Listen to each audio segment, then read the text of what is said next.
What's going on, y'all? Toast, toast, toast, toast, toast. What's up, Dennis? What's up, Dragon?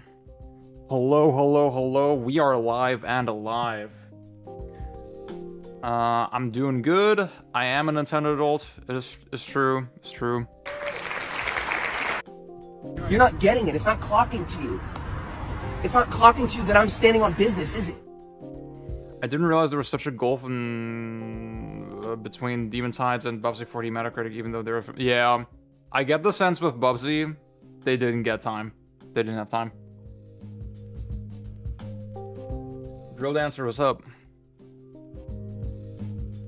Hello, Jenny. Zrobin, what's up?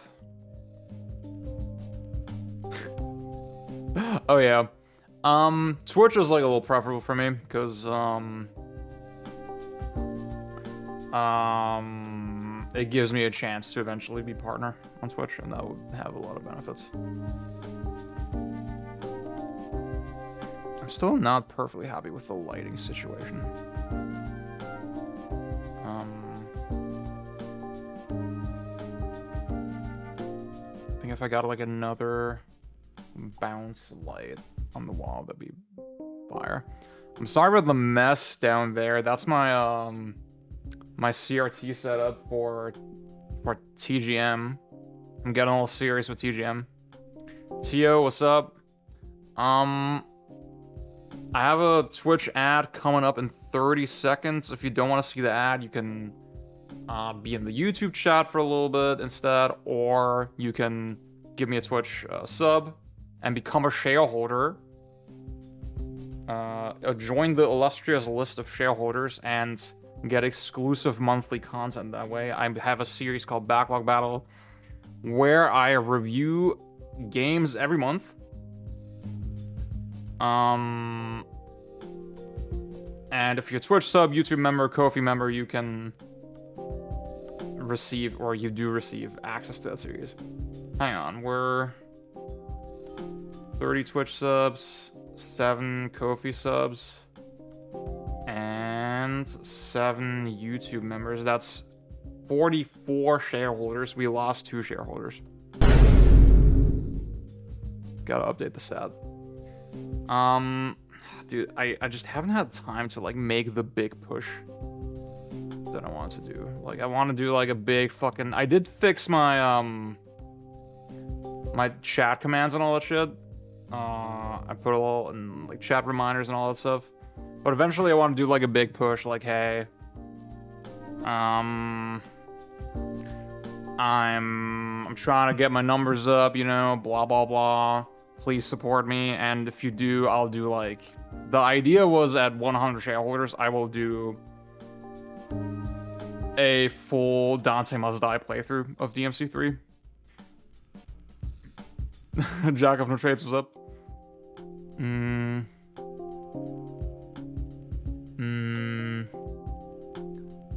As far as like shit I've been up to, I have been doing work for the channel, actually. I've been getting back to like some of the shorts I wanted to make. I'm not gonna lie, I'm not...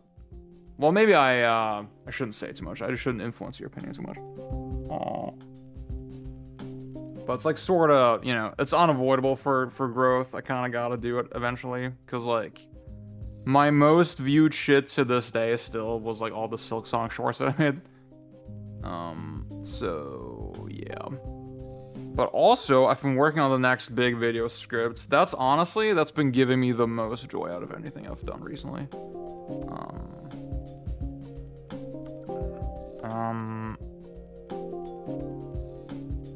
This is good. I think this is good, yeah. Yeah, next big video script. I haven't really publicly revealed the topic yet.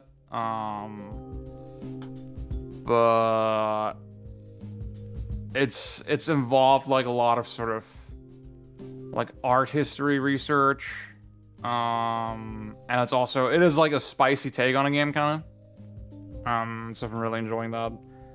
The next thing coming up, and it will be on the main channel, but it will be kind of informal content. I recently completed a full run of every medal in Star Fox 64. Clap for me. Yes, sir.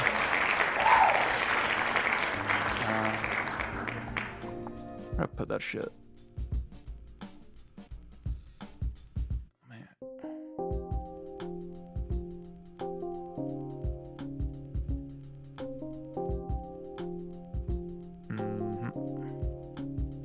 So, that's the run. It's like, well, the actual run is like hour 40 minutes. And then I got like a little bit of credits. Now the idea is like that I'll talk over this, right? I've been reviewing the footage. I've been getting my thoughts in order. I think I'm gonna take a couple notes, and then I'm just gonna shoot the shit over it, and that will be on the main channel. Was very, very cool. It was very fun. I recommend it. Fucking banger game. I still need to do an expert playthrough. But once I've done that, I'm ready to slap this boy with the 5 out of 5. I've been updating our music track list. I got one comment on the Discord. Join the Discord if you haven't. By the way, now, hang on. You should be able. Discord, let's see. Oh wait, that's on YouTube, but no, that's fine. Yeah. See that? We got a cheeky Discord link on YouTube, and then also boom. You can also type, I think you can type support. Yeah. So I mentioned on the Discord that I've been doing this. What the fuck did I want to say? I think I lost my train of thought. Yeah. What the fuck was I saying? I don't remember, y'all. Dio, what's up, man? Lucario, what's up? I've recently continued my NG2 Master Ninja run. Damn, I'm still on Mentor, dude. I need to pick that back up at some point. Yeah, this is the recom version. So the footage is in 60 FPS. I was actually playing at 120. To be fair, it's just visual, right? It's just visually interpolated. It's not, the internal logic doesn't actually run at a higher frame rate. It's still at 30 FPS internally. But it looks and plays fucking beautifully. It looks great. Niku, what's up? Star Fox 64 makes up its worst content versus Sin and Punishment with its own interesting scoring production. Oh, I see what you're saying. Yeah, the scoring really elevates the game so fucking heavily. It's kind of insane. That's really awesome. Like, I'm gonna do the expert run, and then I'm ready to slap it with a 5 out of 5. I'm backlogged.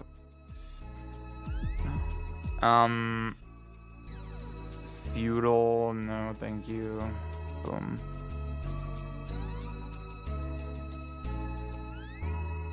I think my least favorite level was, maybe is Katina. This one. I mean, it has like, the thing is, I almost ran out of time at the end, but it is like very, I'll go into it in commentary. We'll go into it in commentary.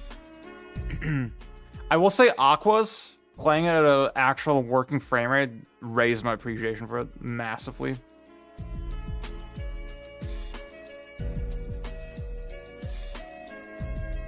You can still find it, dude. You can still find it very easily.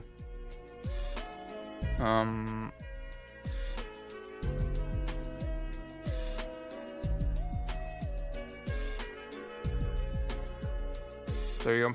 Oh, whoa, what? What the hell? That's crazy.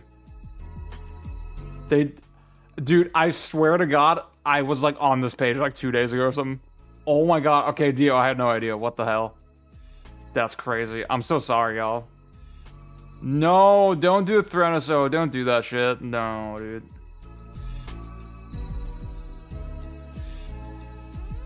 Really? That's insane. Huh, I didn't know that's how they're doing it. I thought they would at least... I guess internally, if the game is slowing down, it's still slowing down. That's crazy. I had no idea.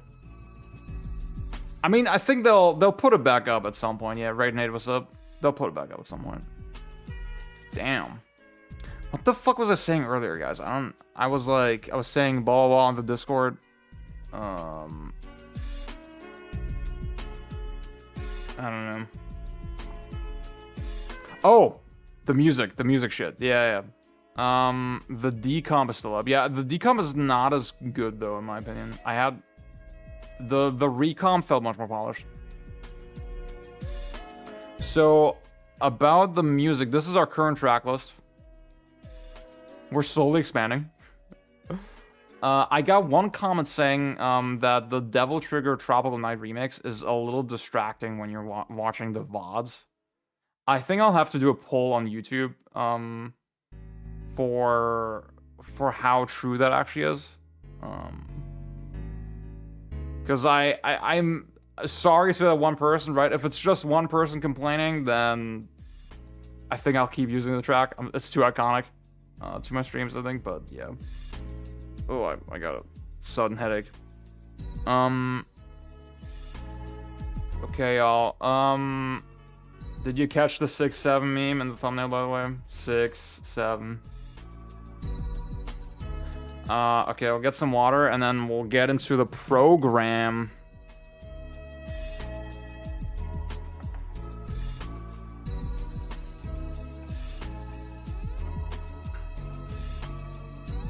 I'm gonna buy the entire Earth and be king.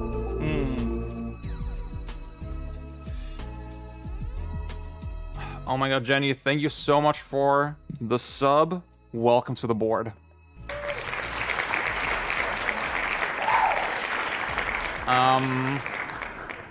I'll say, this is maybe a good time to say, okay, for those who don't know, right?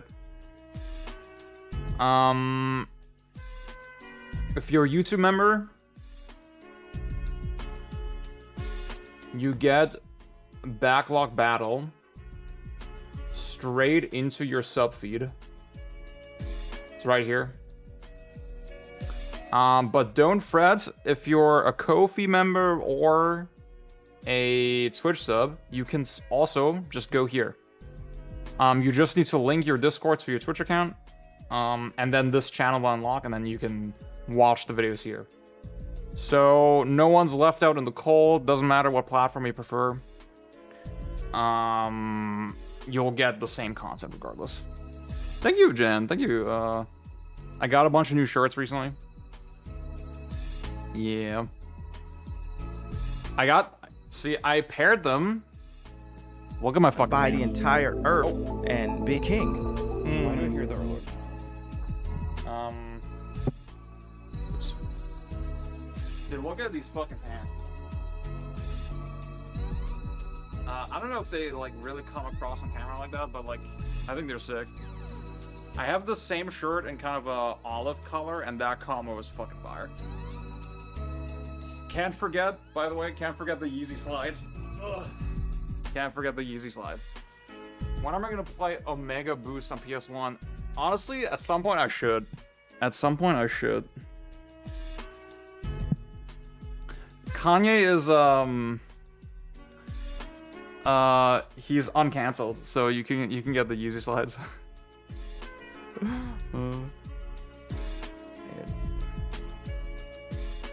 Okay. Yeah, I need to fix no longer problematic means. Exactly. I've been trying to find some like boosts that actually fit my size. I have massive fucking feet. And Fishy, what's up? I have massive feet. It's very hard for me to find shoes that fit me. I have a pair of Yeezy Boosts, where I really like the color, but They like barely fit me. So I don't like to wear them actually. Oh my god. Oh my god. Everything's falling apart. Okay. Cool. Okay. So yeah. That's the rub, that's the skinny. Oh. The thing is, I'm most of the gas I hear from Omega Boost is like, oh, it's Polyphony Digital making like a swag, like spectacle kind of game. So I haven't heard anybody talk about it like, oh yeah, this is actually like fucking skill-based masterpiece or whatever.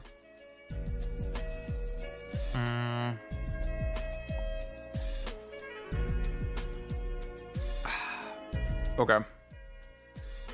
Y'all, let's get into the program.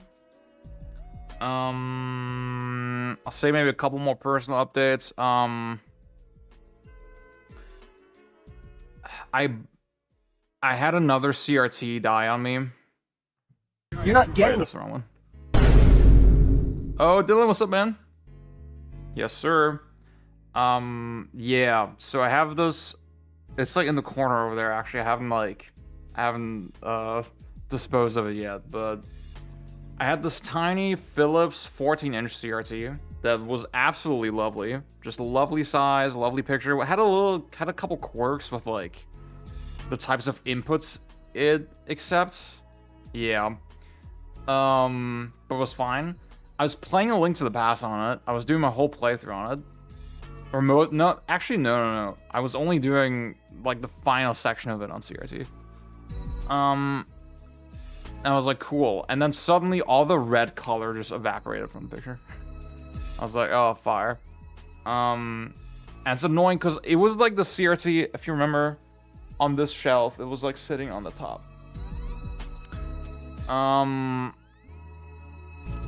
So that was annoying. I had another CRT that I've had for years, actually. It's a little bigger. It's by this other brand, like Daewoo or something. It's pretty basic, but nice size. Like a little too unwieldy to like use it regularly, but like still pretty cool, right? I was like, okay, I want to practice TGM, of course, right? I'm still grinding that, Tetris Grandmaster. So I slapped that into the living room, got down and dirty with it, and then one day, 2 days ago, I think, I woke up at like 4 a.m. For mysterious reasons. Actually, yeah, it was the day I was supposed to stream Punisher, right? I announced I'm gonna stream Punisher, and then I announced on the Discord, hey guys, actually I'm not feeling so good, I'm gonna take a fucking nap. The nap turned into like 10-hour sleep, woke up at 4 a.m. And had nothing to do with my life, right? I was like, well, I'm just gonna grind TGM, whatever. Turned on the CRT, and it was purple. Everything was purple. I don't know why. Again, I troubleshooted like for a while, and I just determined, okay, this shit's broken, right? It's not TGM 4, it's TGM 1. TGM 1. So that's because TGM 4 I kind of pause it for now because I know I'm just gonna build bad habits. Yeah. The games play so fucking differently, so yeah. I wanna master TGM 1 first, and then we'll see. I have some news on that actually in a second, but yeah, that's CRT dead now. I live on a kind of like busy main street. I wonder if I should just plop that shit down there and like see if somebody picks it up, you know? Obviously that's insanely shitty to do that, but like I don't know where the fuck to put it. Like, yeah. I've since managed to find a small CRT again, 14 inches, on basically German Craigslist. So I'm getting that. The thing is, with the smaller sizes, it's pretty viable to like ship them, right? It's pretty viable to ship them in the mail. The thing is, I'm like willing to like drive a little bit to like pick one up, but it's getting really hard to find ones in my area. So thankfully I found one like sort of in the south, like 6 hours away, and they're gonna ship it to me. So it was not too expensive and was like not too fancy, but should be good. Yeah. I'm in the German Smash Melee Discord, and I was like asking, hey, do y'all know where I can get like a CRT in Cologne, like this size? And everybody was like, bruh, they're like so in demand right now, it's like really hard. Now I still have my 30 kilohertz CRT, my PC CRT, which works, which is great. It's actually fucking awesome. But it's not quite authentic, you know? There's like... you know, if you're playing like a lot of these older consoles, they just have a certain feeling on a 15 kilohertz CRT, you know?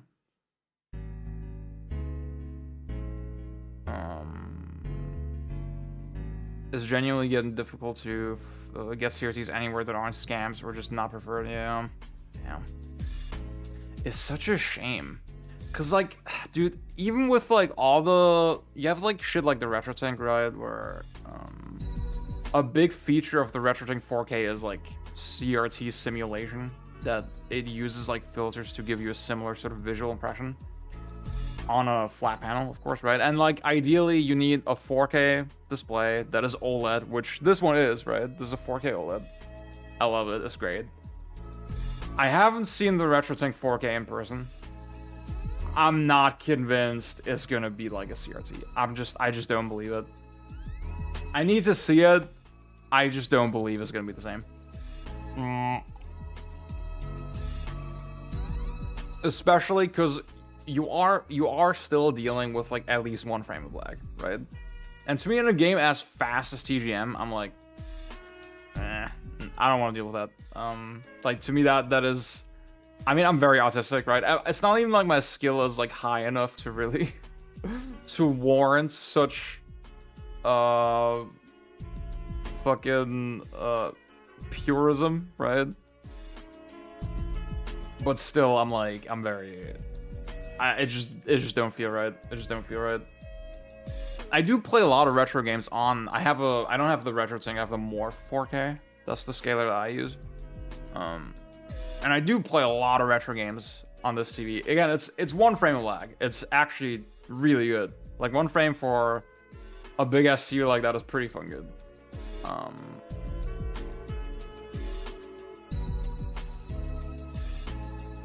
It's very rare for me to like look at sort of CRT filters and be like, yeah, this looks great.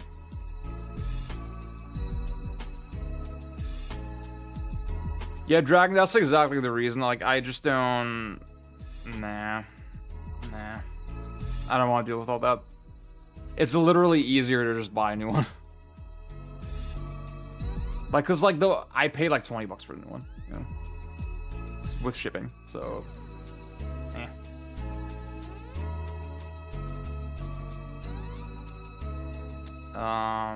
Gary, what's up, man? Gaming and the gaming LARP discourse. My timeline has been accessible for days. Oh my god. The thing is, the original thing got deleted, so I don't even know how to tackle that. Dandy guy, what's up, man? HDR helps a lot with the CRT Sims too. I love my same 4K so much. Fire. I respect it. I need to see it in person. The thing is, like, I mean, this shit,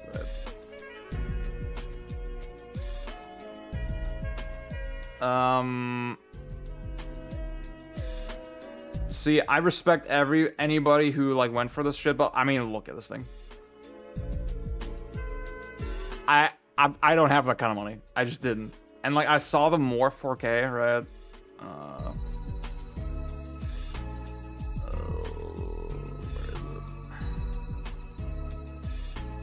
do you buy one? Oh, shop. I'm an idiot. Okay. Boom. Boom. Boom. I mean, it's quite a difference. Wait, what I mean, I got it on Video Game Perfection. It's an Irish store, so this is probably your best bet if you're in the EU.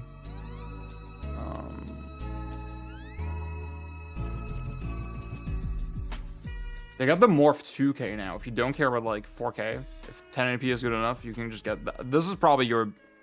I would probably get this over the RetroSync 5X, to be honest, at this point. Because it's a much more modern like scaling engine.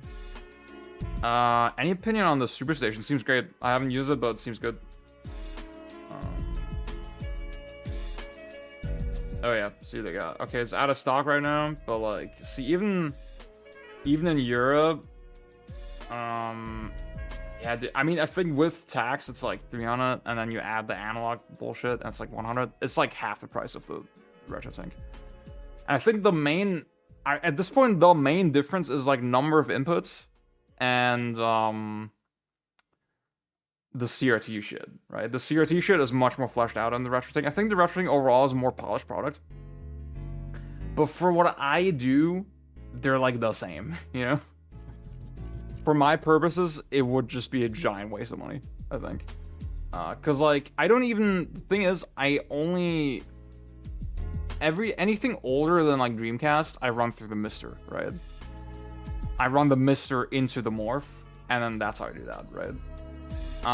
So like, I think the RetroSync would be much more preferable for Super Nintendo, Mega Drive, that sort of shit. But I don't, again, I don't have those. I don't use those. I just play those on the Mister. And like for PS2, Dreamcast, GameCube, Xbox, Wii, that's the shit I use a scaler for. It's the same, you know? Especially because I'm not interested in the CRT stuff, right? I would rather just get a CRT.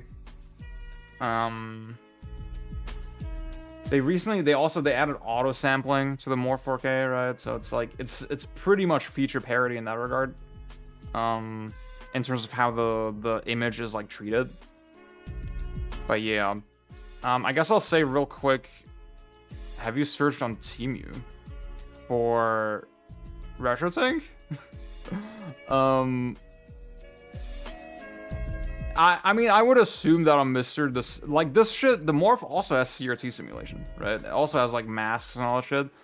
It's just not nearly as like fleshed out as it is on the RetroSync 4K, I'm assuming. About the Superstation, I mean, I saw a bunch of people on my timeline who they really got interested in the Mister because of the Superstation. And the Superstation is like probably one of the most polished versions of the Mister you can get. I mean, I will say the fact that this is a little technical, but like the extra IO, sorry, what the fuck is it called? Snack, right? To like plug in original controllers. Basically, the Mister has like an interface. Let's see. So there's a special port on the side. I think it's, yeah, not USB, right? It's shaped like USB, but it's not USB. You use this to plug in original accessories. And it's not, the thing about it is that it's not doing like translation or anything. It's like one-to-one. If I'm plugging in a Super Nintendo controller, it's like as if actual Super Nintendo would be taking like that device, that accessory, right? On the Superstation, the big flaw, quote unquote, is that the built-in PlayStation shit is taking that up, right? So for the Superstation, you have to get an extra adapter called the Super Dock or whatever, and then you can access that shit. Exactly, yeah, I use it for light guns as well. Now, to be honest, for my purposes, most of what I use is PlayStation, so that's actually not too bad. Nate Hate, what's up? Oh, okay, what are these?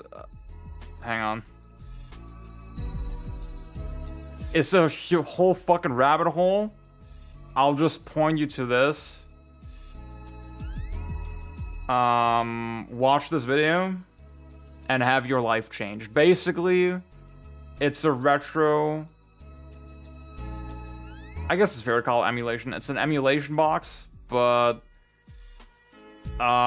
emulating on a hardware level rather than a software level. Which means that there's no extra input lag at all. And in general, you just get much more predictable and stable performance than you would on a software emulator. You just have a lot of unique sort of functionality in terms of like how they can connect to a CRT, for example, how you can use original hardware, original controllers.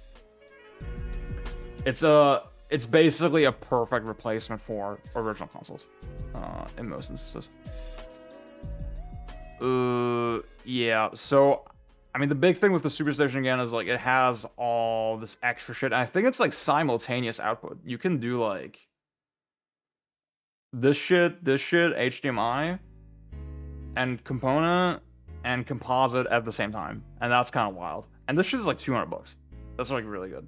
I think the one thing that kind of bothers me about the Superstation is, there's only 3 USB ports.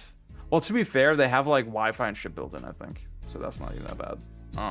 And the Ethernet in the back, see, this is, like, kind of a clean device. I would, like, really strongly consider getting this one, like, long-term at some point. Even though I already have a Mister that works. Yeah. Yeah, you can just play ROMs on it. But, like, only 1 USB port in the front, that kind of stings. Because, I do a lot of multiplayer on this sort of shit, right? And, I have, like, 2 wireless receivers, like 2.4 gigahertz for my arcade stick and, like, one of my 8-bit door controllers. I have those just permanently parked inside the Mister at the front, and so I can just very easily plug and play. It's very neat.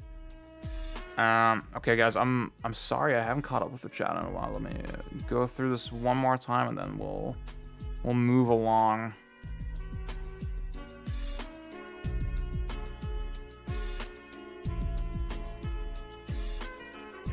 Yeah, Dragon, for me, that's the thing. I live in the West, right? And I don't have a car, so...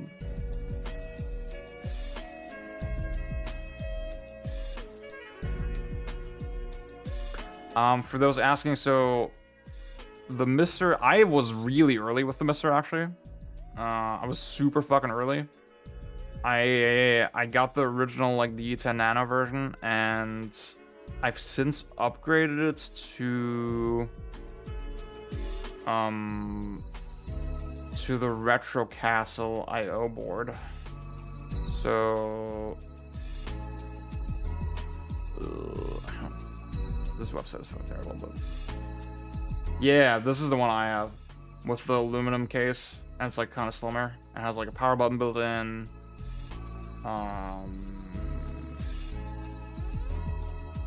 Also USB-C powered. It's very nice.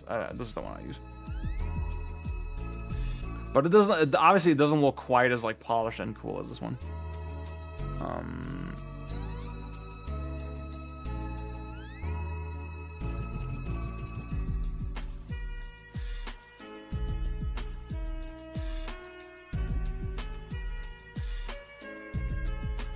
Yeah, Evil Lucario, I've experimented with Run Ahead, and it's just, I don't know. I especially with stuff like TGM2. I've noticed a lot of the sort of teleporting that I get with Run Ahead. I don't know, it just doesn't feel good.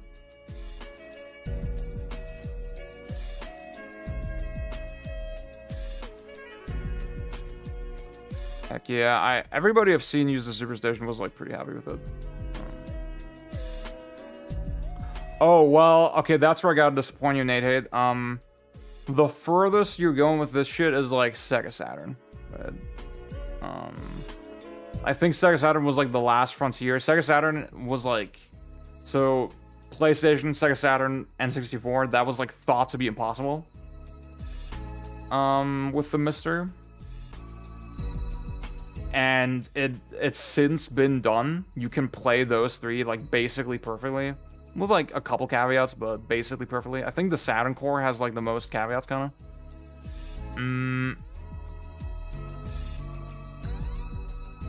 But that's it. It's not gonna, like, there's still like arcade cores in development that are very significant. But like as far as 3D stuff, I think this is the best you'll see. And there's been sort of talk about like successor platforms potentially. But like nothing has really materialized. I think the next frontier, I think Wii honestly is not very feasible. Wii, Xbox, PlayStation 2, I would not count on that. I think the next frontier will be Dreamcast. It's been thought that Dreamcast might be possible. What I kind of want to see is like PSP and DS. Those are the ones I am really interested in. And I guess like other arcade stuff like Model 3, Naomi, that sort of shit. Yeah. Oh yeah, dude. The prices are crazy now. Ozzy, what's up?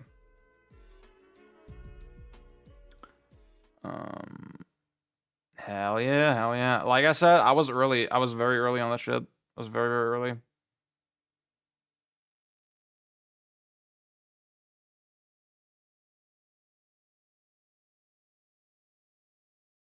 Oh yeah, 3DO is in the works too, yeah. Yeah, Ikaruga's Naomi, so I don't think that's gonna happen. Why do the tracks just end? Wait. What is this? Hang on. If I do this. Okay.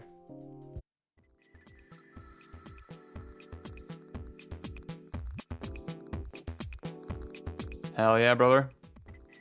Okay. So, agenda for today. Dude, we're already 40. I'm such a fucking yapper, man.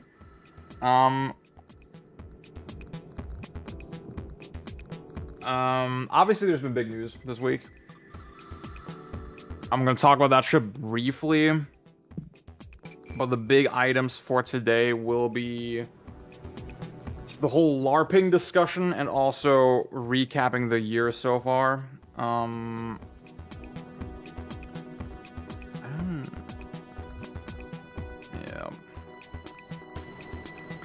The LARP discussion, recapping the year so far.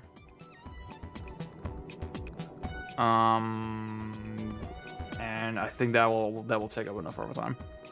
If you have a RetroSync 4K, is there a point in getting these FPGA consoles? The thing is, you can use them in conjunction with each other. And that's what I do, actually. So it's sort of a half and half thing, right? Like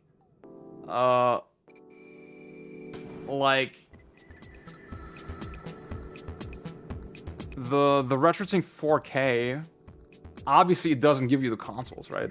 You still need the hardware. And my setup is like, well, everything that's not an FPGA, I get the actual hardware for, and then I use a scaler, right?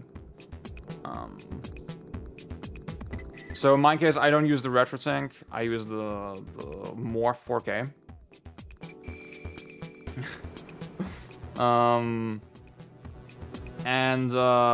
As I mentioned, the Mister, you can plug it into one of those scalers as well, and then you get even more sort of fine control. Dude, I don't know what to do about the lighting.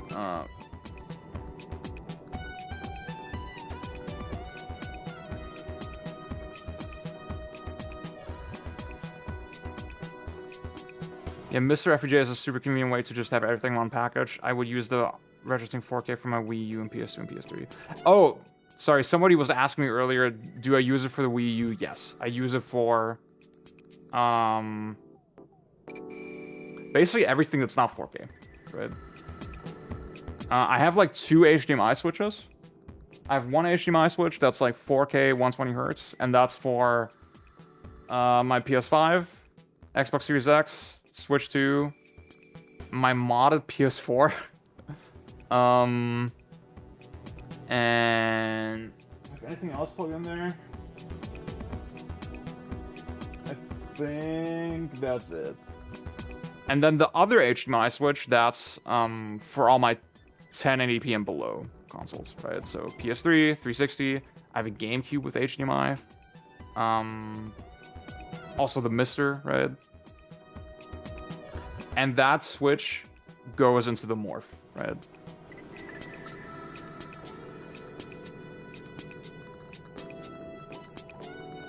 Oh, if I had the ability to get a RetroSync 4K plus a PS1 versus a Superstation.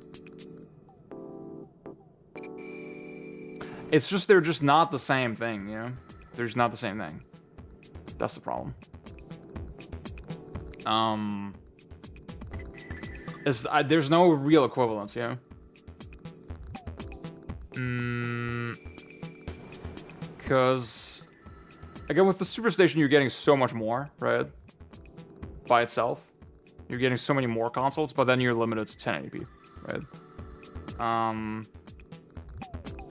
And then if you're getting a PS1 plus a RetroSync, then it's like, well, you have a PS1 that like is gonna probably look awesome, but at the same time, well, that's another component to it, right? With these old consoles, you have to imagine the GPU outputs a digital signal, but then on your system, it's converted into an analog signal, right? And analog is just much messier, much less, much more lossy, right? So if you're plugging a PlayStation into a RetroSync 4K, it's gonna look awesome. It's not gonna look as awesome as plugging the Mister into the RetroSync, right? Because the Mister outputs clean HDMI. So I feel like it's just very hard. Like, it really depends on what your purpose is. You know, what is the purpose of your setup? Do you just want that one system? Do you just want one console? I mean, the Superstation is still gonna be cheaper, right? I mean, the thing that I always say to people, at some point I did have like plans to make like a retro sort of overview, like, hey, this is how to get into retro games, right? I think the first thing I would recommend is a Mister, because like you're covering everything up to like the Saturn, and like a little bit of the 2D stuff past that, like GBA, that sort of shit, yeah. And you're getting 1080p, which is good enough for most people, right? And then you can still upgrade on top of that, right? You can still, okay, you can get a scaler, and then when you have the scaler, oh, guess what? I can get a Dreamcast, I can get a Wii, and then you're like slowly cooking, you know? I think the case for, personally, I sold my PS1, I sold my Sega Saturn. And I sold my N64 as well. I had all the consoles at one point, and when I got the Mister, I was like, I'm fucking broke, and also I don't need them, you know? So, yeah. For me, the case for like everything that's covered by the Mister, I feel like you should get a Mister, yeah, in my opinion. Like, it really is that good.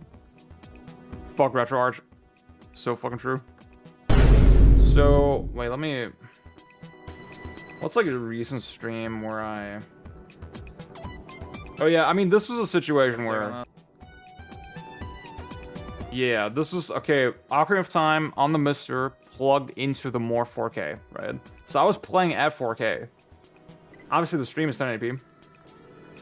And because it's a stream, you know, it's not gonna look that great. Well, actually, I can show you I have a lot of raw gameplay for Ocarina that I captured.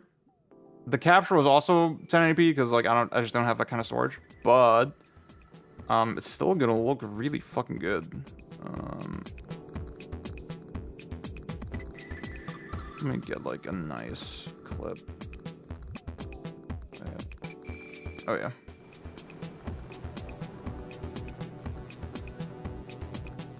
So this is what Ocarina of Time looks like with a Mister pumped into into a more 4K scaler. Now obviously you would get a little less sort of pixel fidelity if you're just using the Mister raw.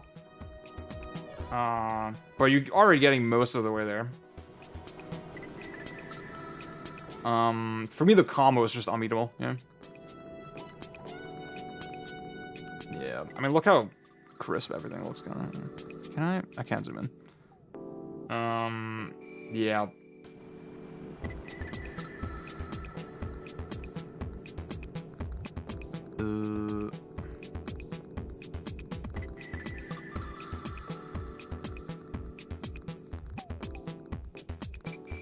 That's exactly it, Lucario. That is exactly it.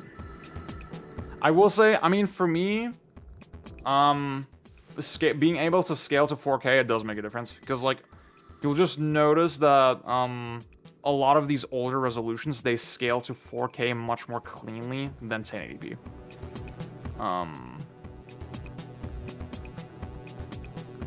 No, it's, no, that was N64 version on the Mister.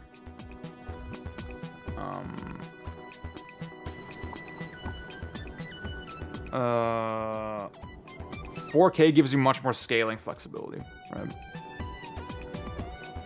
That's why also with my 720p stuff, I like the Wii U, the 360, the PS3. I also put them into the morph, and then I get like, wait, I can. It's like a good. I mean, the Star Fox Zero stream was a fucking mess. But you have to like imagine. This is a 720p game, right? By setting the console to 720p and then running it through the morph, I can just, you know, increase the resolution 3 times. I mean, it's not gonna look, you're not really gonna see it on video, right? But it's a much cleaner scale than if I scale it to 1080p instead. So, like both, they fulfill different purposes. Yeah. The Mister and the Retro thing, they're just not comparable. Yeah. My basic advice is, like, honestly, don't bother with anything before the Saturn. Just get a Mister. And for anything beyond that, you need a scaler. That's basically it. Okay, wow, I derailed that shit really hard. Let me get more water, and then...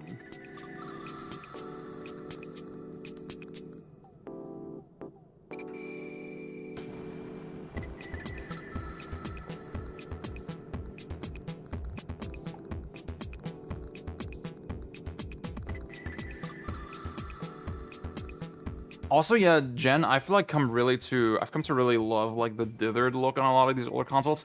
You can remove the dithering on a lot of GameCube stuff.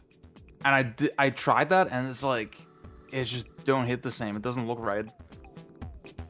Like, the RE4 skyboxes look so bad without the dithering.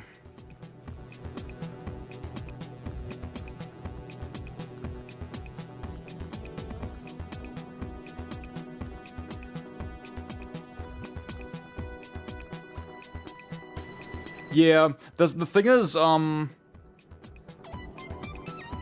once you're increasing past a certain point, you have so much pixel density that you can just do an uneven scale and it still looks fine, yeah. Or you can do the uneven scale and then put some interpolation on it, and like the softening is like almost imperceptible, yeah.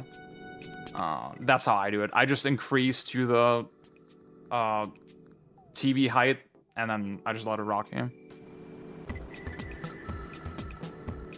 Okay. So, news. Obviously, the Microsoft shit. Now, we don't cover Microsoft games on this broadcast. We're boycotting Microsoft. Free Palestine. Please go to bdsmovement.net and inform yourself about what's going on. Please consider donating to Gaza and Lebanon. My family's from Lebanon. It's very important to me. Yeah, glad I could help, Ozzy. Glad I could help. I think at some point I should make like a big video. Yeah. So the Microsoft shit obviously is still important, like just on an industry level, right? I'm not, again, I don't cover their games, I don't advertise their games, but holy fuck, dude. What the hell? I don't really want to make a video about it, so I'll just cover it here briefly. You've all heard the news, right? I will say, JP Kellums, former platinum scale-bound producer, worked like very closely with Hideki Kamiya on a couple projects. He's been like the last couple days. He's been the most annoying man of all. Honestly, the last couple years, he's like slowly turned into the most annoying man on the timeline. He's like a weird sort of like neoliberal, fucking just smarmy guy. I don't know. And he was making a lot of tweets about the situation where I think the biggest low-key shot coded, yeah. I don't know where to start. Okay. This idea I keep seeing come up is, how the fuck do we fix the games industry, right? All the people working in the games industry, they're there, and you have to, like, they want to get paid, right? How do you solve that? How do you handle that? And you have somebody like JP Kellums who says, okay, actually making smaller games won't work because you're just making a bunch of smaller bets, right? Rather than one big bet. You want to play blackjack instead of playing slots, right? That's what he's saying. And that really... yeah, he's been jacking off eye. That's also true. Yeah. Sasha, what's up? No, that's not him. That's not... You were thinking of Atsushi Inaba. So...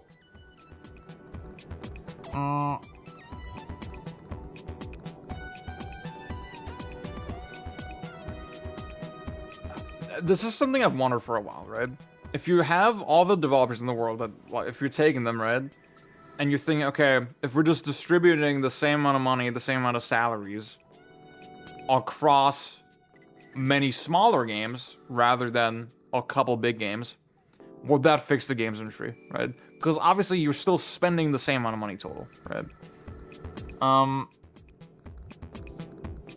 And he is saying with this, like, kind of very basic analogy, yeah, this is not gonna work, right? Specifically because, like, okay, there's so many games, like, competing with each other. The channel is flooded with a supply of games. So now you have to spend even more to get people to buy your game, but because there are too many games, you have to charge way less. I would love to hear more people sort of give their 2 cents on this, but this feels to me like an oversimplification. I think we have the idea of hedging your bets for a reason, right? Hedging your bets, i.e., okay, you distribute your bets a little more cautiously and judiciously and evenly rather than betting on a single horse. That's such a common fucking wisdom that, like, saying, no, actually, you should bet on the big horse. It seems a little silly. It seems a little silly. Now my boy Knuba, he was in here. It's like, bro, okay, you think about Microsoft and they just inherited something like COD, right? When they bought Activision. They bought Activision, they inherited COD, and guess what? Activision, they already had backed themselves into a corner. They were already in a situation where, okay, if we have one off year, we're fucking dead, you know? And guess what? Microsoft already were in a situation where, like, maybe we should have stable revenue with Game Pass. That will be much less volatile than, like, betting on one big horse. And I think we can agree that Game Pass was not all it was cracked up to be, right? The math wasn't quite mathing. However, it was better than when he did the big bet, which was spending $70 billion on Activision, right? That was the big bet.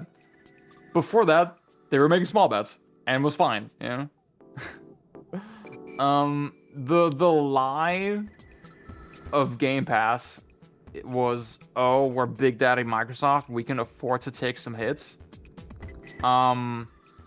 Just make your little games and like we can pay for it, right? Like it doesn't really matter. That was the lie that was sold to us. And obviously, like on just a basic level, the idea that okay,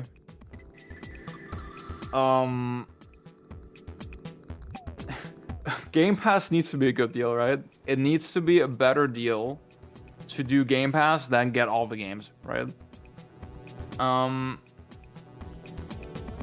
If that's the case, ultimately it has to mean you're making less money, right? That's the only way the math can math. So really, it never quite made sense. It never quite made sense.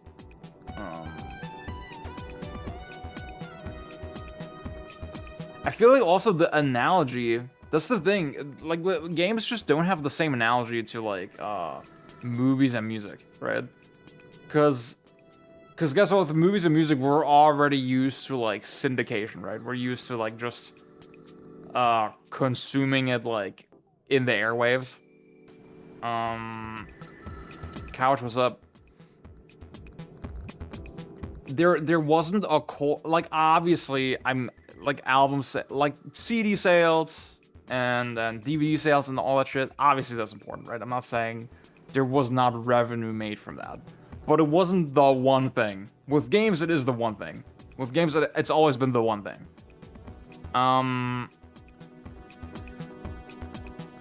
It just doesn't quite work out the same way, right?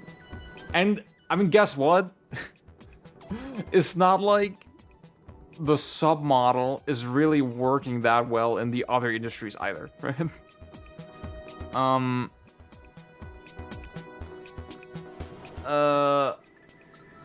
There's so much you could get into with that. Obviously, the big elephant in the room is fucking the math can never math. I think Raphael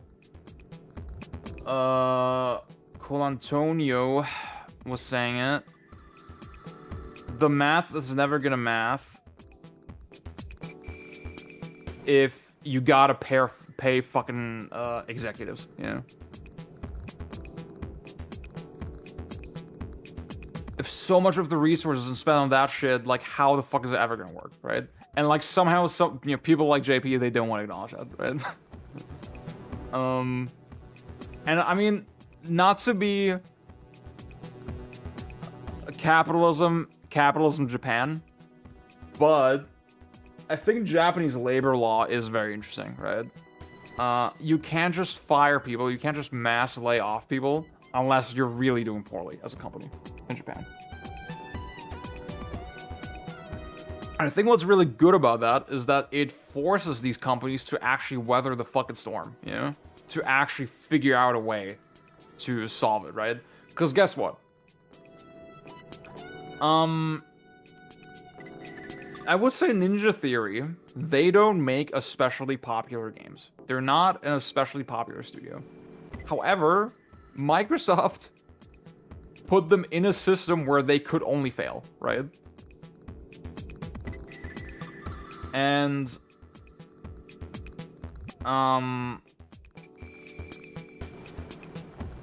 it's not like these developers are untalented. It's not like these developers are incapable of doing like successful work, right? If you had a system like in Japan, right, where you can't just fire people, you're forced to find a solution, guess what? You would find the fucking solution, you know? I don't know. I think I made a lot of great points. Maybe I should spin this off into a video. Maybe I will. Let me read the chat. You know what's something you can't financially calculate? The fact that shipping games is a very valuable experience, and if you ship more. Exactly. Fucking exactly. I mean, that's a lesson that Nintendo, I think, very strongly imparted, you know, that you need to hold on to the experience.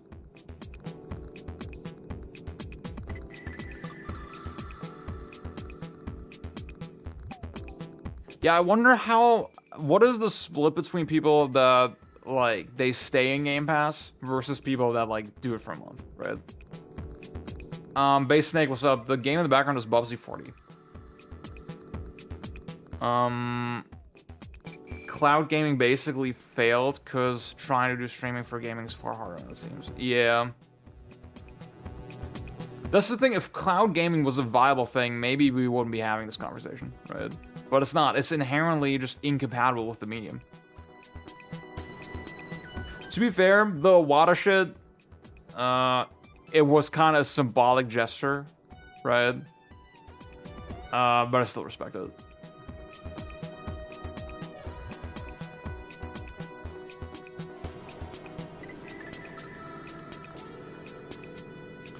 Yeah. God damn it, dude. Okay, that's my Microsoft spiel. I don't really have anything more on that. I guess with, like, what is, like, has there been other news? Oh yeah, I got an ad starting soon. Okay, guys,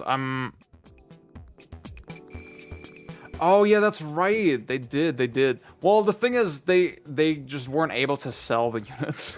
So, I don't know. Yeah. Okay, guys, I'm gonna play the ad. I'm gonna make food real quick, because I'm pretty hungry. And then we're gonna talk about the LARP bullshit. I don't know really where to start with this conversation, but, yeah. And then we're gonna get into, 2026 stuff. Okay. I'm just gonna keep chatting as I make food. If you don't want to see Twitch ads, by the way, you can subscribe, and then you will no longer see ads. Okay.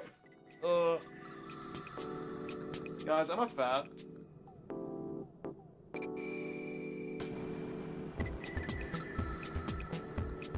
Ugh. Okay. What do I do, actually? I don't know.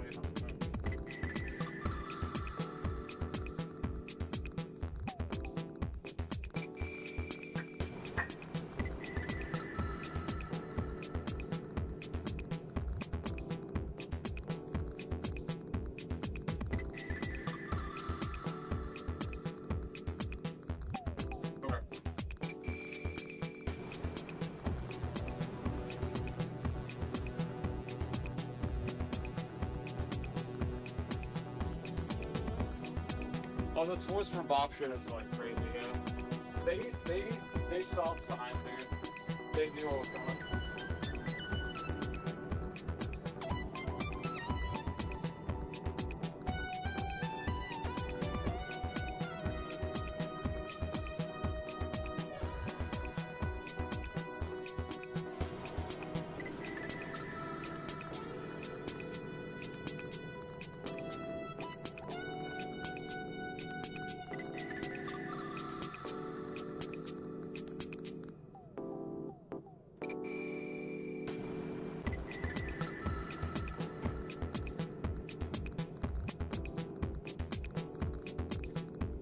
I heard about one studio that's also getting shut down, apparently, maybe, possibly. I'm not gonna share it until I actually know it's true, but... it's not looking good. It's not looking good.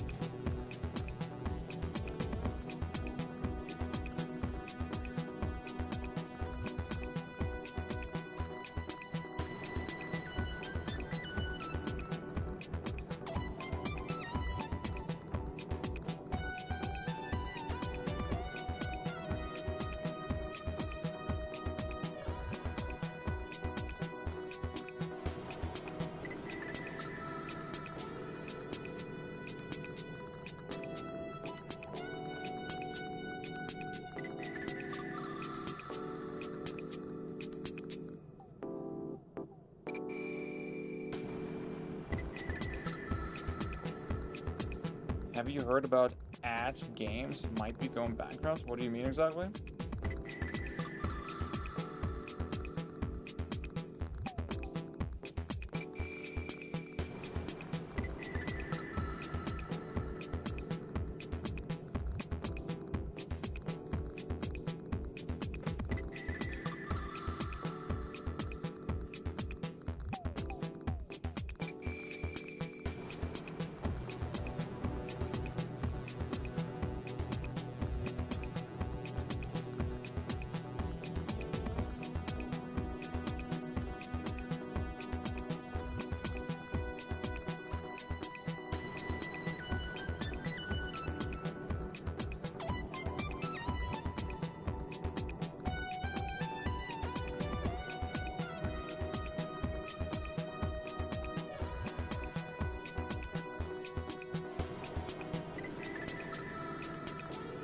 Guys, how are we feeling on Bubsy 40? Does it look fun? Oh my god, toast.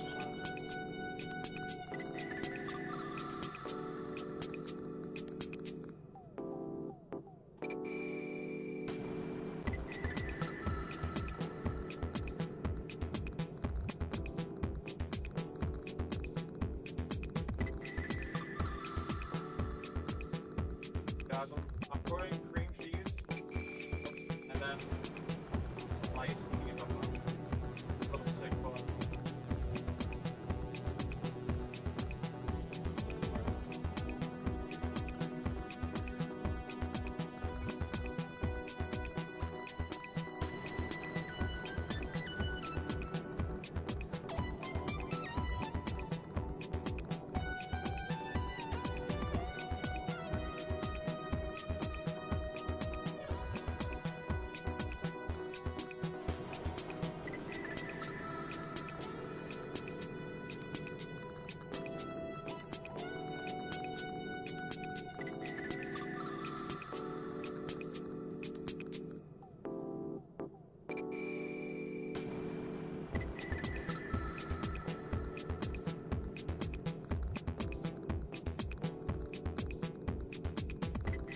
Movement has too much motion, we need to break its kneecaps.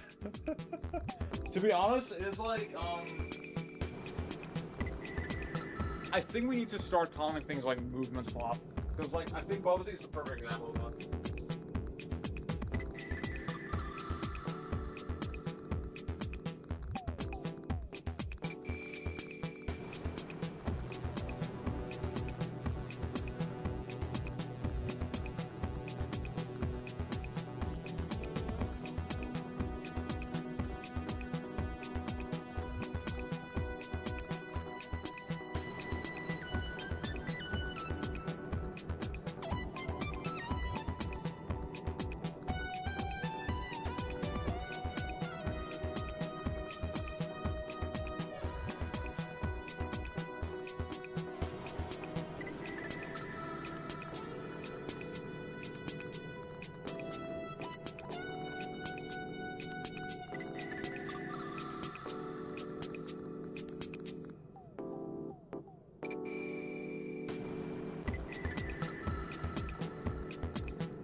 Okay, y'all.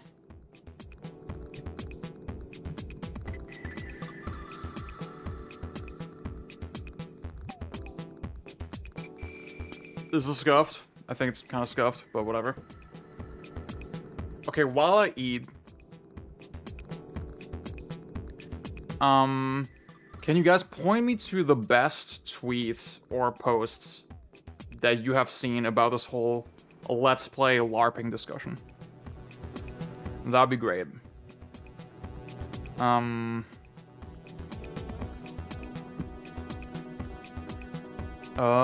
okay, I hadn't heard about this.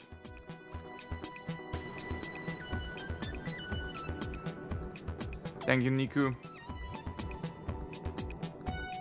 If you've seen any tweets, cause like it was so... Blader's post is the one I generally agree with, okay? Cause it was so scattered, like every 10 tweets was like talking about this shit, and I was like, bro, where is this coming from? It was very odd.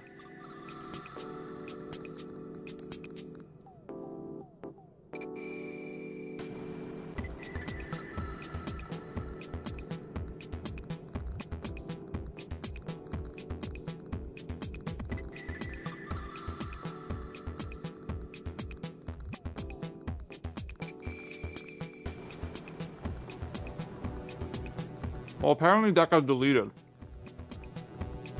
There was an inciting incident, but got deleted.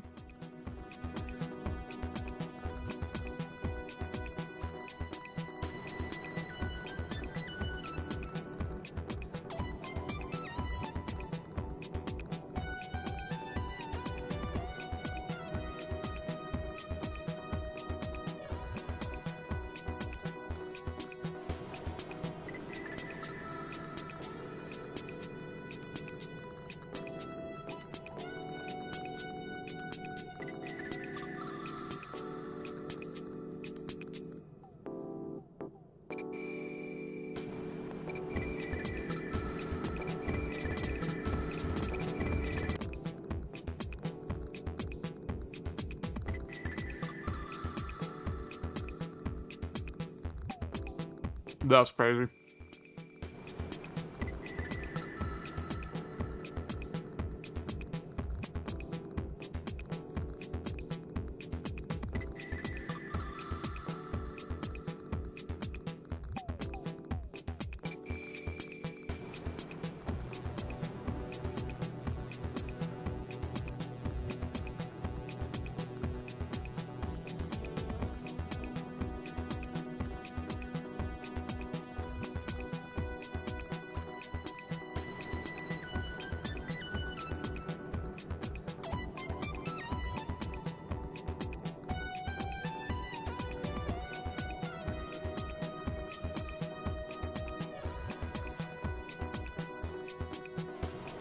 Luke, my homeboy, what's going on, man?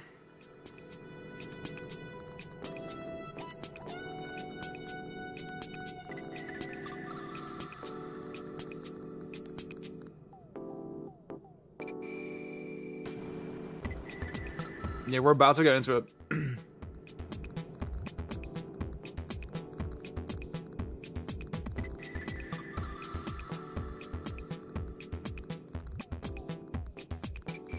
Fire.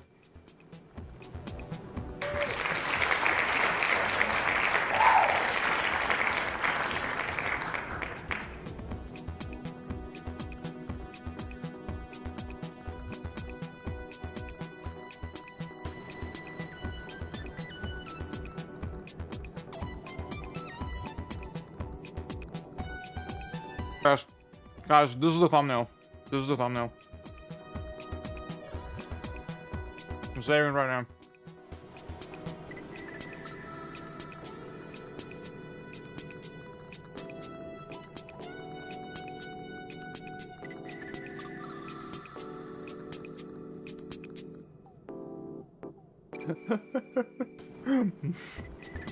This is so awesome. Oh my god.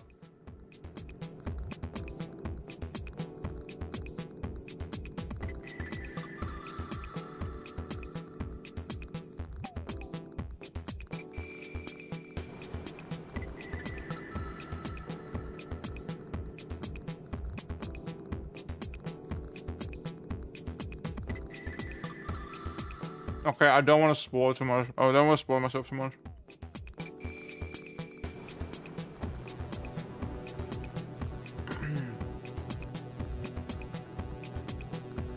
Okay, guys, I'm gonna QRT this. Actually, no. I'm gonna pee, then I'm gonna QRT this, talking about this on stream now, and then I'm gonna come back.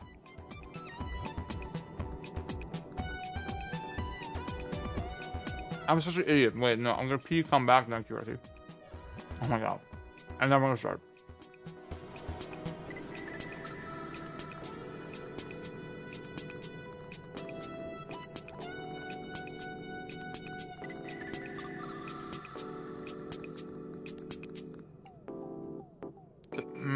Thank you for joining, Lucario. Have a great day. Okay, guys, I'm gonna pee. And I'll be right back.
Okay, we're back.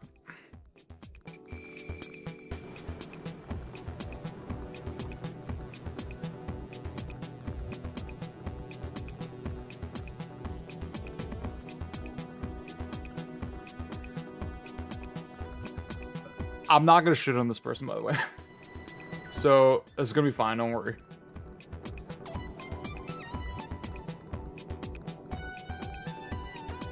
Ooh, ooh, ooh, ooh.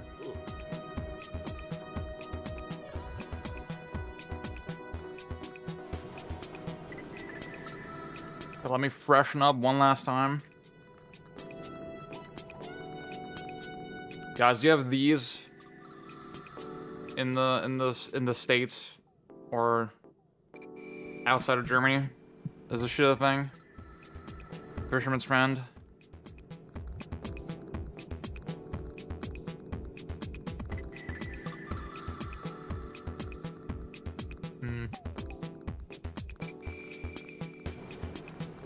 Okay.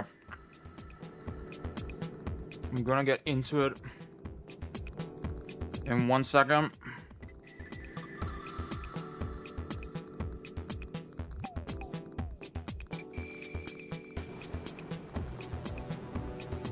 The music's hidden. The music's hidden. Okay. Actually, I probably shouldn't speak with the shit in my mouth. I should probably finish this and then... Dude, I'm just edging y'all. I'm just edging y'all so hard. Okay.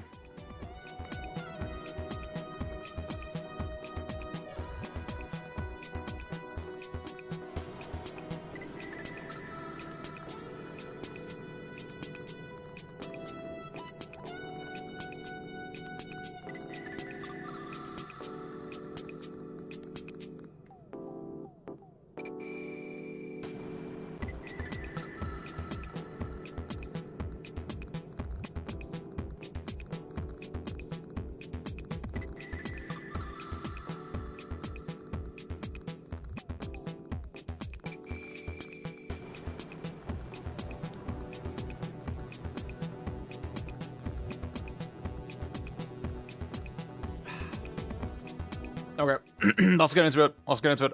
I hit record. Hello, YouTube. Say hello, YouTube, in the chat if you want to be in the video. Can you be a fan of a game without playing the game in question, without having played it? The answer is yes, you can be.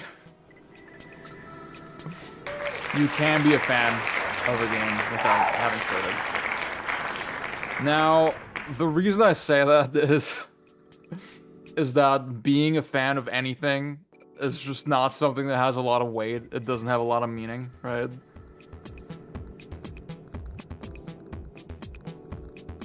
It's not something you have to overthink or get too deep about. However, it is a conversation I've been seeing on Twitter.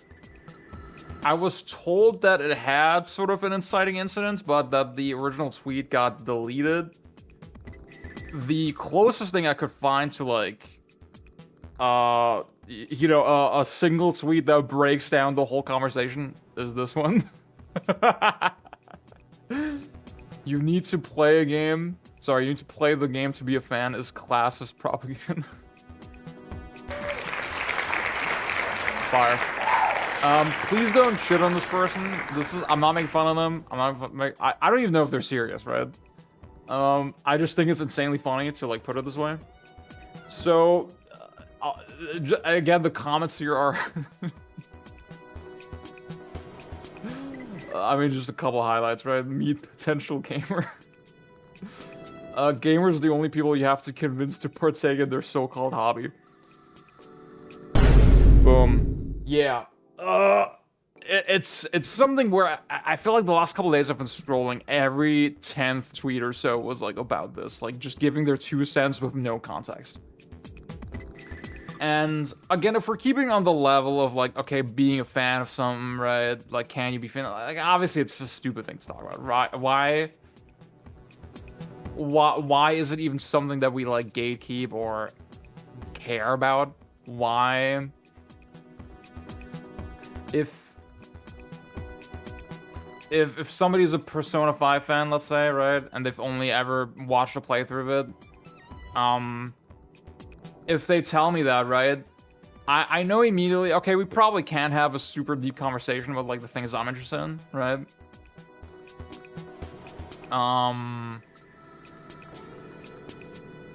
But the fact that they like Persona 5 has no bearing on my life, you know?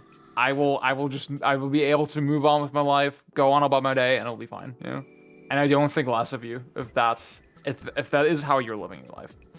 I will say, I've had moments where, I've had one particular moment actually where I was talking to an acquaintance of a friend. We were getting lunch together. It was Gamescom. They both happened to be in town, right? And this acquaintance, I'm just gonna say they were kind of an unpleasant person in general, right? And I mean, me and my friend, we had a long, big chat about it after, like, oh my god, why did they act like that? I don't know. Also, I'm not sorry that I'm showing slurs on screen. Obviously, this is not the stream for that. We're not in slurs. We're not slur enjoyers over on the Ziad Bro broadcast.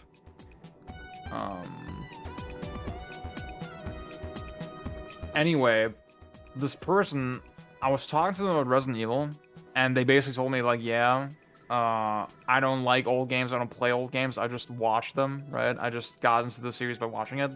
I was like, that's cool. But then they were trying to, like, lecture me about aspects about it. I think I said sort of offhandedly, like, yeah, I'm more of a fan of the action-based Resident Evil games than the horror-based games.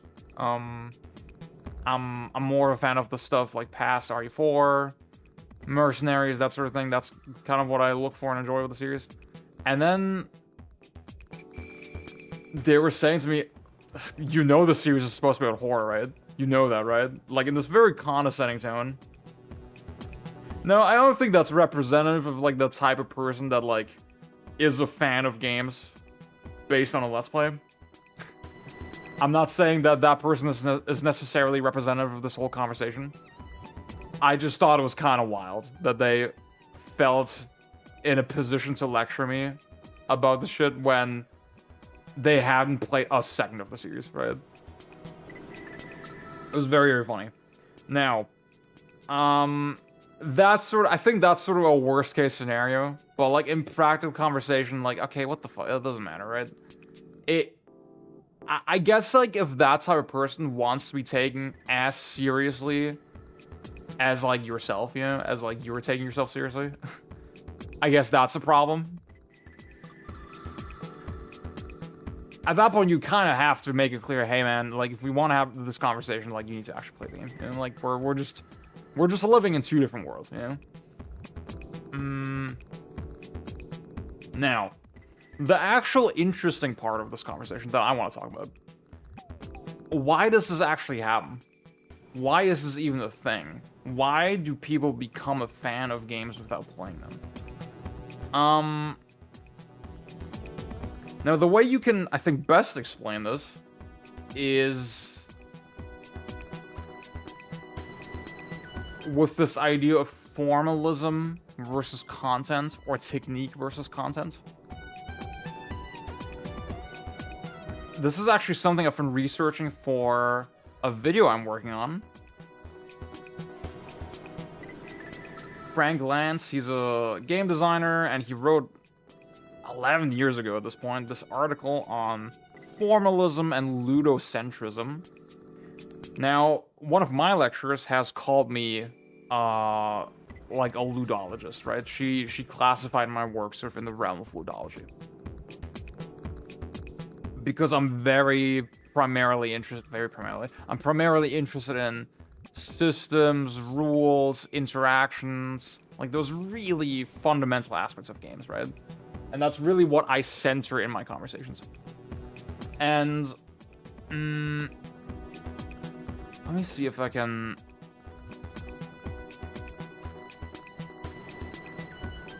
I was actually just today. I was researching this. Let's see.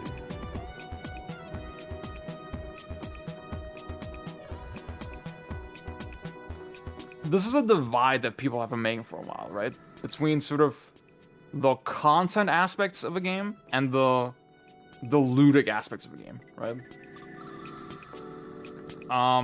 This person here, I mean, it says 8 days ago, but no, it was like 11 years ago, right? It says, ludocentrism used to describe games criticism overly focused, right? So this is judgmental, right? This is a judgmental tweet. Overly focused on mechanics and systems over narratives or abstracts. A problem I'm identifying in games crit is the disproportionate valuing of ludic components parallel to minimizing of non-ludic parts. It's not that there is a methodology of analyzing games that centers on ludic analysis over narrative or compositional criticism. It's that there's an ideology that compels this methodology to the forefront of design and theory attitudes. The problem isn't in the methodology, it's in the wild and bizarre devaluing of vital components of a medium inherent to how we perceive it. Most gamer folks still think everything around the mechanics is just coding and unnecessary to what they deem as essential. The idea that you can easily and perfectly separate your experience of the form of a game from its content is a fantasy. The obsession with form leads to overvaluation of slick mechanics, cool design. I've criticized folks who ignore mechanics as having a shallow approach, but the obsession with form becomes its own kind of shallowness. Hence the aestheticization and depoliticizing of form. So form in this case also equates to ludic elements, right? To be clear. Hence the cold analysis of every war game, hence, but isn't hatred interesting? Oh my god, this is going places. Hatred, if y'all remember this game.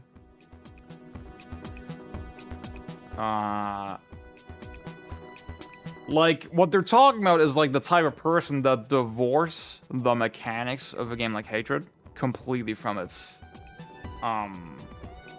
meaning, right? From its obvious, like, surface level meaning. We found bladers and exactly. I think this is, I mean, this is the kind of garbage we end up with when we, I don't even know what this is. I'm not gonna click on that. Breaking. Video games are a media form we look at with eyeballs and listen to with ears, and maybe these things are important. I don't know. So, I could go on for days about this. Clearly, what I want to illustrate here is this is a conversation that's been happening sort of in the journalistic academic realm for many years already, right? On a much more, I want to say intellectual level than, you know, this shit. Now, Blader was referenced, obviously. Gaming Twitter's #1 outrage merchant. The Let's Play discourse is interesting because the more curious question nobody's asking is, why do so many games feel experienced just from watching them? A lot of the games brought up in this discourse are truly very similar experiences regardless of whether you play or watch them. I think, again, he's like pointing to something here.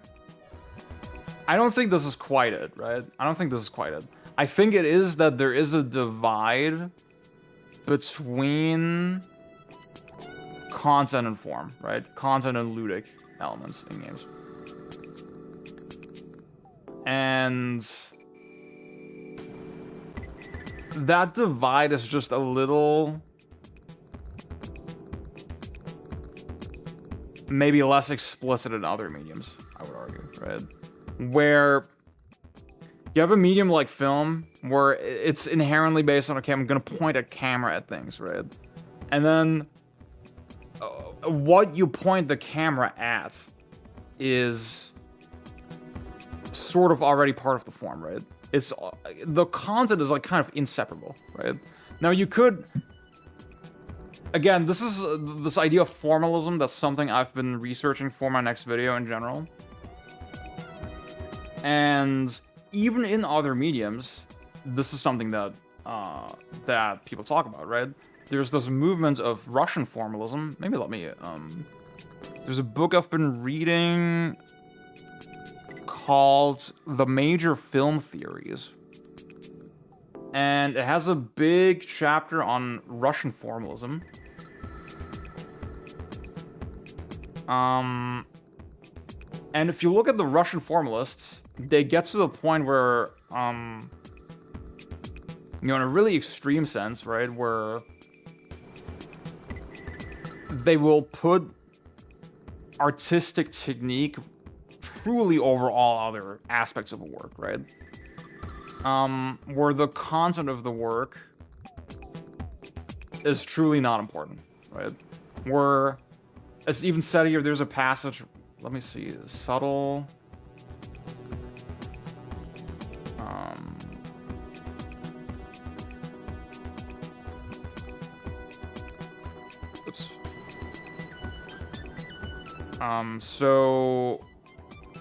Andrew, the author of this book, he writes, formalists have always been tempted to rank artworks bearing ostentatious technique above more subtle kinds of artworks.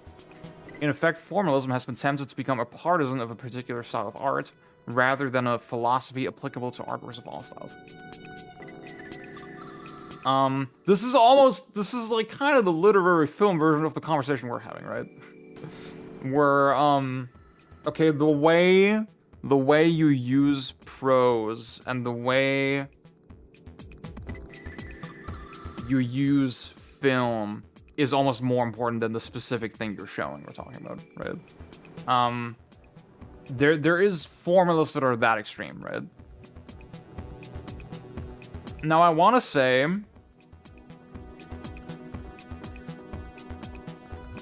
with other mediums, right? See, maybe games are even more similar to... This is gonna be very loosey-goosey, spontaneous, spur of the moment, right? There's a lot of ideas flying through my head right now. Again, I was saying with film, you kind of can't avoid having content, right? If you're pointing a camera at something, you're like already making a statement, right? It's not pure form. It's not pure technique. Same thing with writing. You're writing words. Words have meaning. Zontai wrote a bit about this in her essay against interpretation. Ooh, I should look into that. Thank you.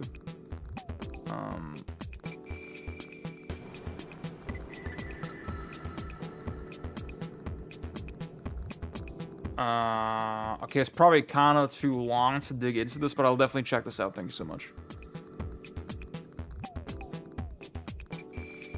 I want to say with games, the reason the divide comes up is because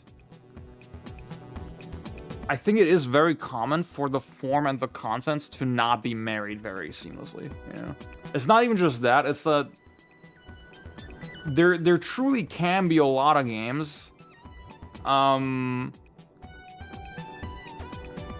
where a surface level meaning is not very apparent, right? Again, this is something that's been a part of, upon me by one of my lecturers. In that same conversation where she was saying, yeah, I would classify your work as like ludological, she was telling me, sort of in the early 2000s, there's been like discussions, hey, maybe Tetris is actually about capitalism or something, because blah blah blah blah, right? And to a ludologist, that's ridiculous, right? To a ludologist, that's, okay, you're distorting the actual, like, artistic work to, like, force in some meaning that's, like, that doesn't really exist, right? I would argue, like, there's many games where it's kind of hard to find a real worldview. Even with something like Mario, where, okay, it does resemble reality much more clearly than something like Tetris. It gets much closer to resembling reality, right? What is the worldview of Mario, of Super Mario Brothers? Like, Goombas attack you and they're evil? Bowser is evil? I don't know. Whereas I feel like with other mediums, it's just so hard to find that. Now you could maybe extrapolate the worldview from like the emotions. Dude, we're going in so many weird directions, but like you could extrapolate the worldview as monarchist propaganda. So true. You could extract the worldview maybe from the emotions that the work is causing with you, right? If I was thinking about music, if you have instrumental music and it's like pleasant, maybe there's a worldview there. If it's unpleasant, maybe there's a worldview there. With games, if it's stressful, maybe there's a worldview there. That is something you could talk about. I just feel like the reason... I think there's some... I think the hatred comment, right? That we looked at earlier.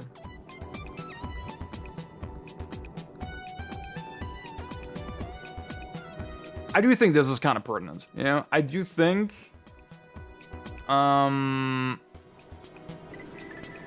it's worth saying... It's worth suggesting, maybe, that this kind of content analysis, right, is worthwhile. Or, like,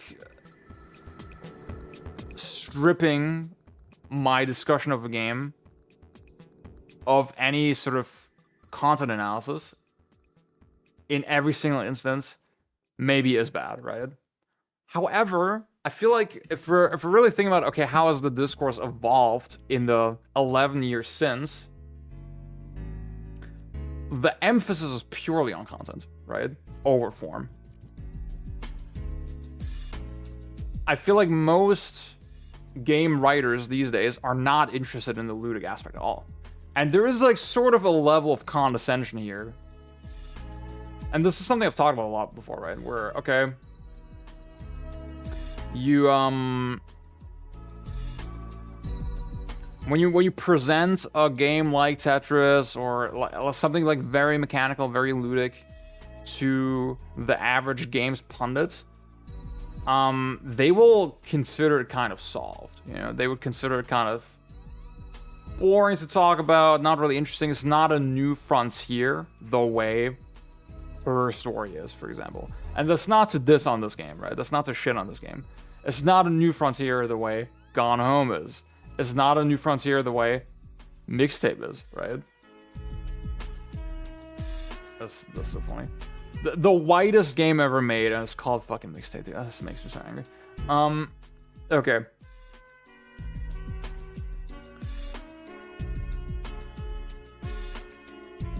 Read any modern game review, right? About a game that has like combat, for example, and it's almost always described in these purely emotional terms, right? Okay, how does it feel visceral? Does it feel fast? Is it methodical? Whatever, right? It's never actually in like ludic technical terms. And I think the fact that that's like that has become the dominant perspective, and I don't think that is good. I don't think that is good at all.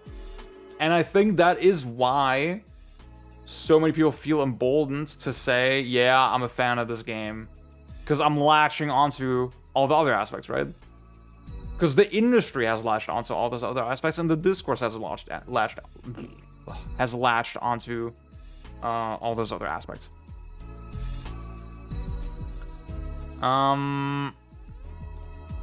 And I mean, it's something that I've had conversations about with some of my co-students, right, at my university, where again, in so much games conversation, you will see this like very neat split: gameplay, graphics, story, whatever, blah, blah. I mean, even the fact that like, consider that gameplay versus story, right? The fact that this is even a conversation that people have is kind of crazy if you think about it. Why is this how we think about games at all?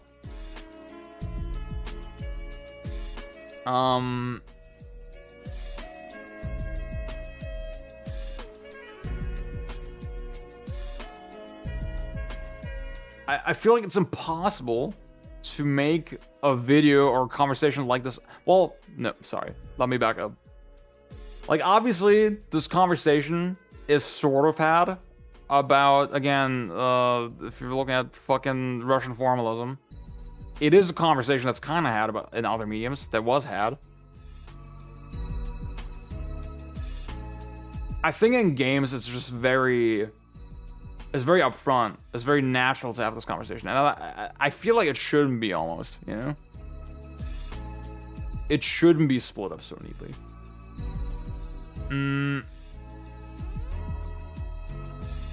And this is kind of what I try to do with my content, right? That I talk about games like holistically. As someone who is like mostly focused on the form of games, again, the word game, it has such a strong implication to it, right? It implies rules, it implies winning and losing, you know? And that's the shit that I'm really interested in. I feel like you can have something, I mean, I made a video with Shadow of the Colossus like not too long ago, right? And really, if you think about it, that is a game that really strongly talks about, okay, what does it mean to win? You know, what is the consequence of winning in Shadow of the Colossus?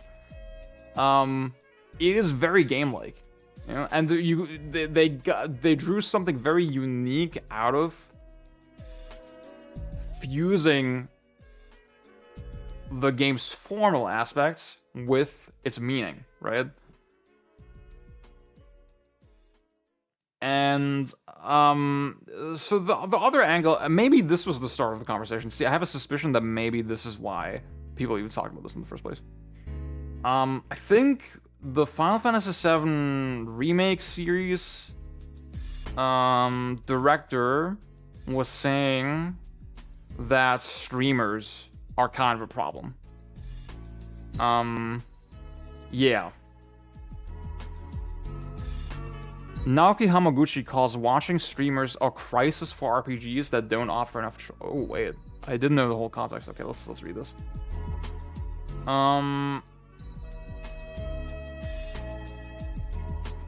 One thing RPGs like Final Fantasy need to be careful about today is the possibility that people might simply watch a stream and feel satisfied without ever playing the game themselves. This is a bit of a crisis for the work itself, or rather, it's not something game creators can wholeheartedly celebrate.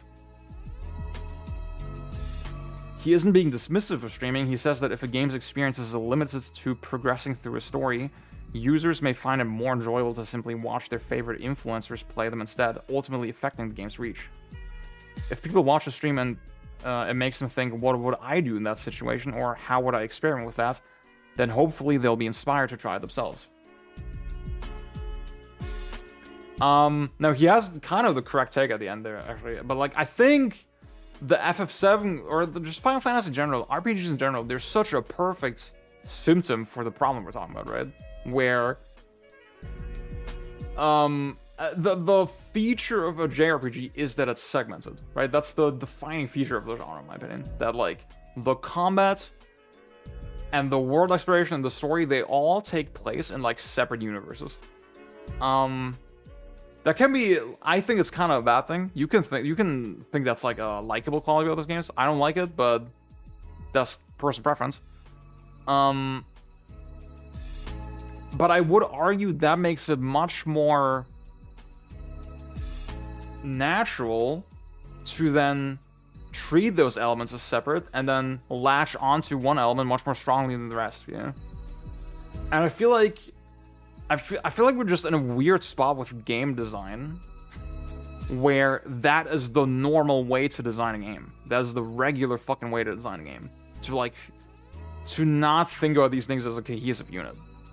And to be, again, the formal aspect of the game, the rules and the win conditions and the systems and the mechanics and all blah, blah, blah, all that shit. It's just a way to get you to the story, right? For many, many games. And for many, many people, for many players. And, you know, the fact that, you know, this is what we're getting as a consequence, right? Kind of makes sense. I feel like we've just evolved in a very weird way as a medium. So, yeah. Let me go through the chat a little bit.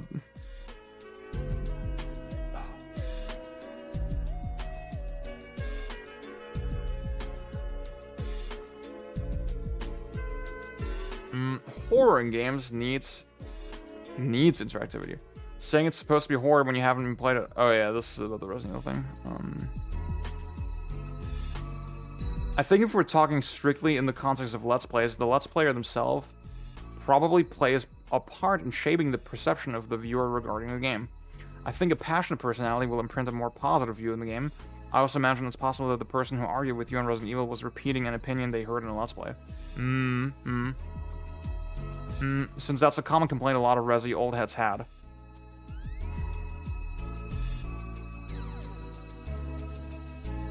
Deal, that's a great... Thank you for this contribution. This makes sense. Those works were forced to be Soviet propaganda, so their control over subject was limited.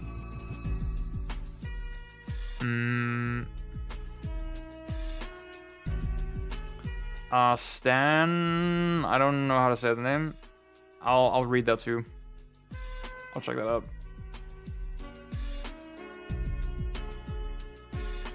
I'm pretty sure it was about the game. That's the only way it makes sense.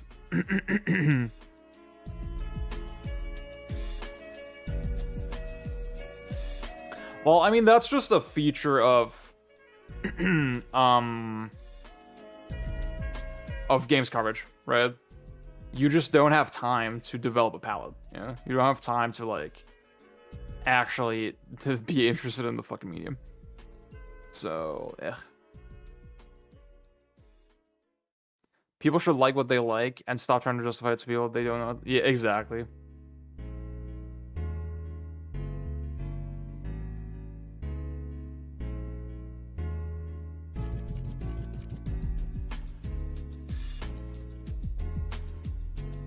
I think, Nyx, that's a great question. I think it says more about games.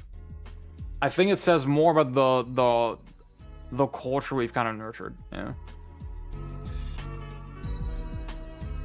And it's like you have a lot of people working in games who just wanna make beautiful visuals, right? Or they wanna make, they wanna write a story, right?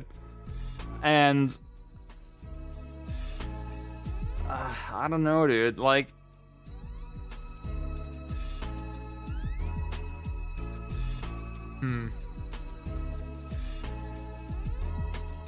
I think Gone Home is an interesting example because, like, one thing that the developers always sort of stressed is that the first thing they came up with was the mechanic of, like, opening doors, right?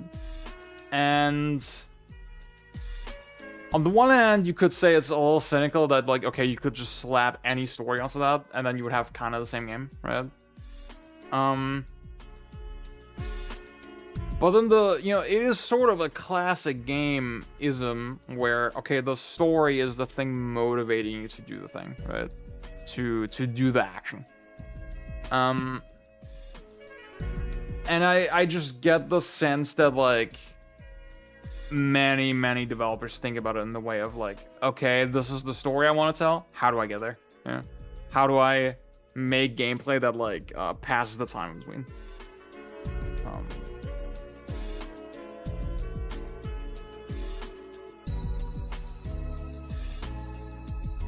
Phoebo says everything is form, in my opinion. Okay.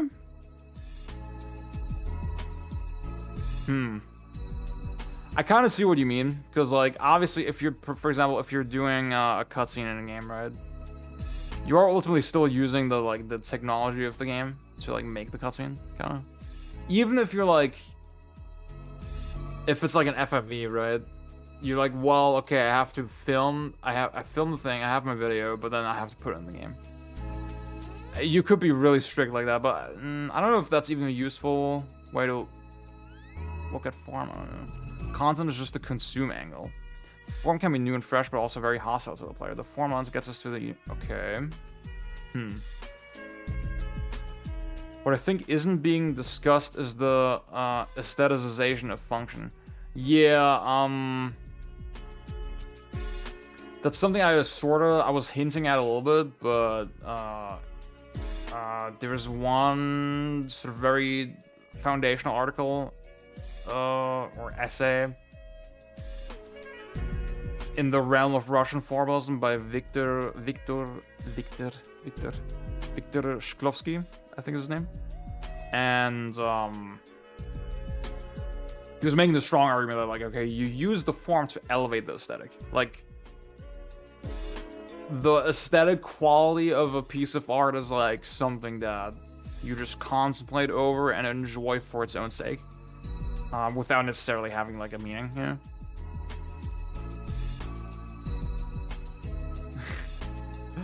Right, Nate, that's exactly right. Also, I mean, do y'all... We can just be mean and say, yeah, video game writers are just failed Hollywood writers. Sorry. Wolfsam, what's up? How do you think of old point and clicks in this connotation about story and gameplay / altering player perception of the experience of the game?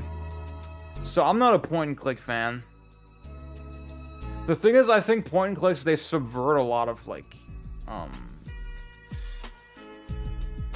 features of games, right? Where, okay, to progress, you're using not, like, internal rules that stay consistent.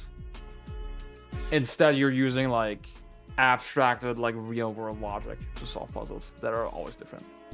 That's already not very game-like, you know? And...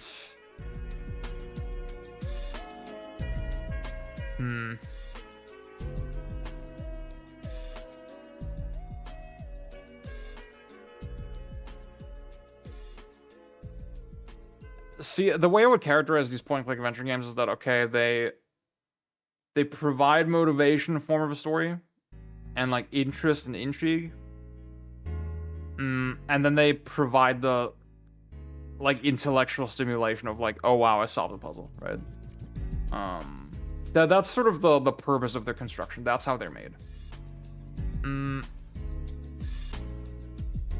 A game is just something different. You know, a game is, okay, I came up with a set of rules and systems that, like, interact.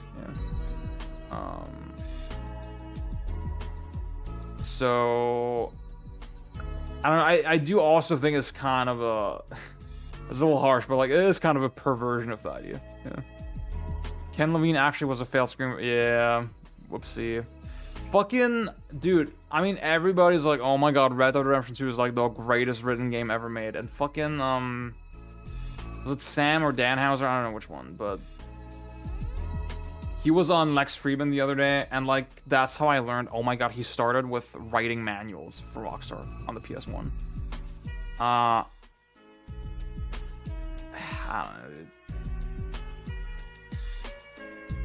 You should justify the content with the form. Does the rules and structure actually... Yeah. I think that's a good way to put it.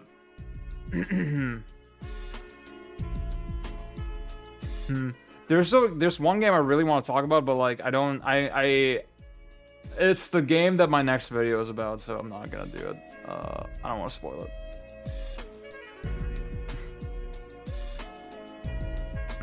Okay, y'all, I think that's all I got on the Let's Play topic. It was kind of a much more intellectual, wishy-washy, spontaneous conversation than I expected, but yeah. I don't know if it's YouTube compatible, but we'll see. Okay, guys. Final thing we're doing today, is we're recapping... Let me actually, let me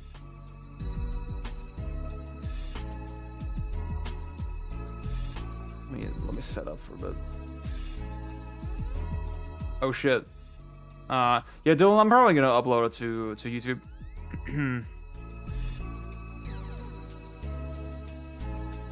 Let me see. Like, separately, I mean.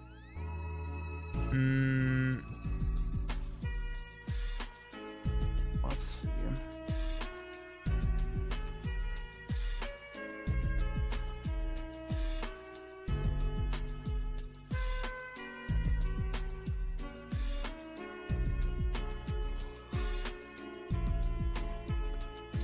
The form gets fetishized to the point that foundations, for example, gameplay critique mostly ends up being, does it feel, yeah. Function, oh, fine, okay, makes sense. Okay.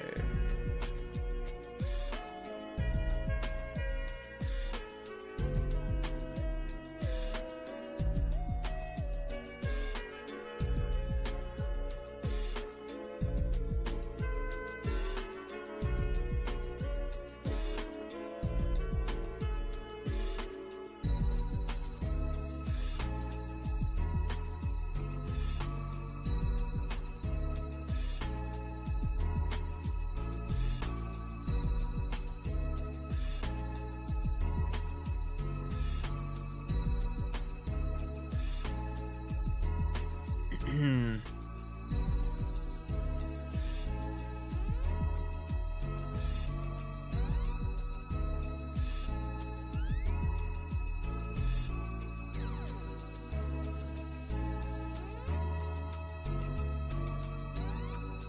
let's get into the 2026 discussion.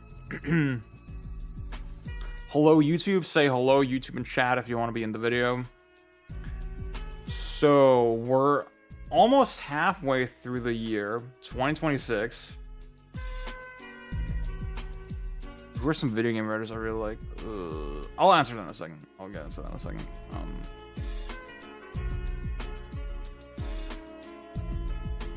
Actually, wait. Let me answer those questions. Sorry, fuck. Okay, I'll answer your questions real quick, and then I'll get into the thing. Video game writers are real. I don't know if I have a specific writer. I will say, best written game I've probably played is Boku no Natsuyasumi 2.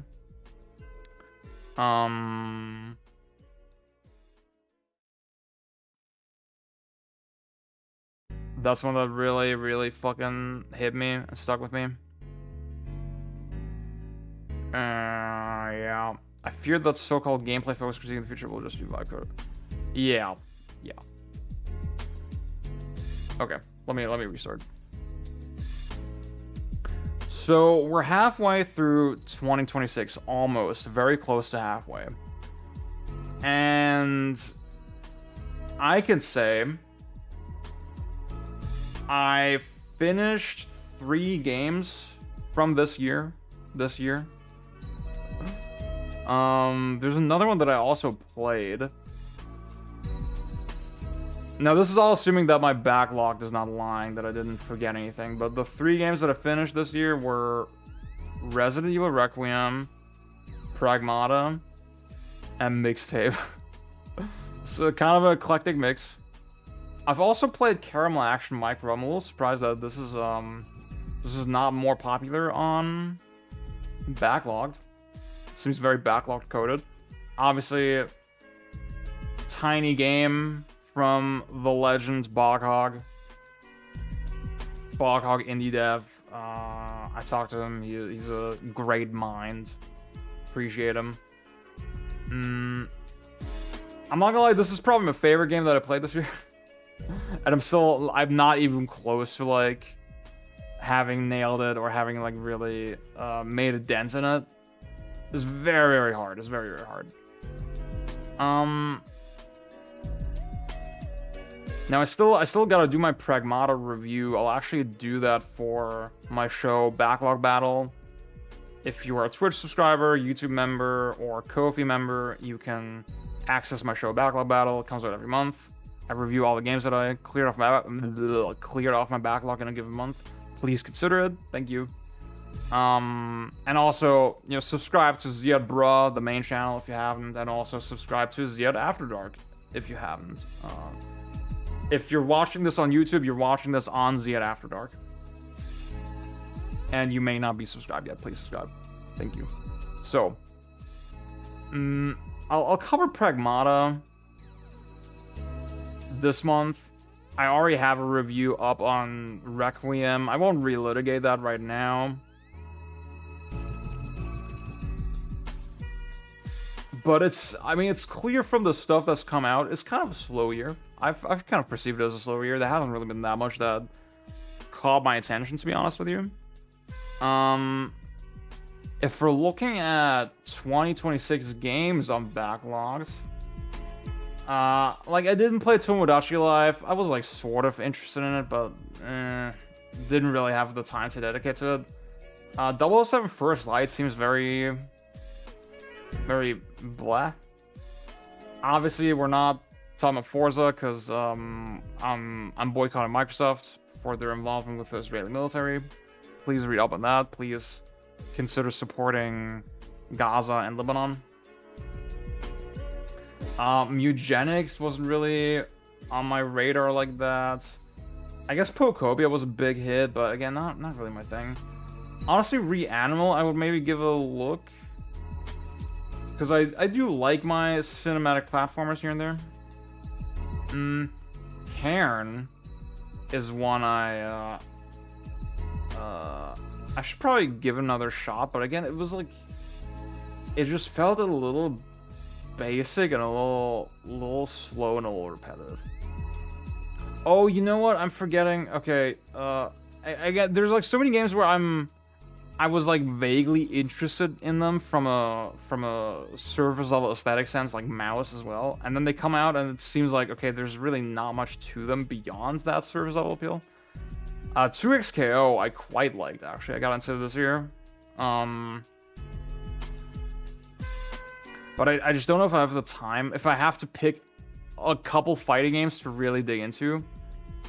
I just didn't know if 2XKO was really the one. The Marathon, I tried the free week for a little bit, and I love the idea of it, but just the deluge of menus and like onboarding and shit. Didn't have time for that. I'm currently getting through Mina the Hollerer. I definitely like this one much more than Requiem, Pragmata, or Mixtape, I would say. So of like the big games, this is probably my favorite this year, for sure. But yeah, other than that, I mean, Romeo's Dead Man seemed like kind of dead on arrival. I think Saros, dude, I already had a lot of issues with Returnal.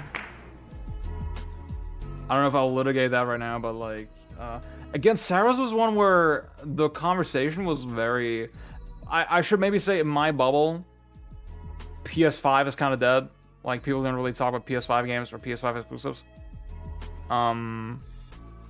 Maybe this would have more gas around it if had it been on PC, but this one seems much more progression focused than Returnal. Oh my god, Neo 3 also came out this year. What the fuck, dude? I respect like a lot of the mechanical stuff in Neo, but I'll probably try Neo 2 again, right? I'll give that one final shot, but I'm not sure the series is for me. There's like all this other smaller stuff like Esoteric Ebb, CRPG. Dead as Disco is like this rhythm game. There was the Dragon Quest 7 remake.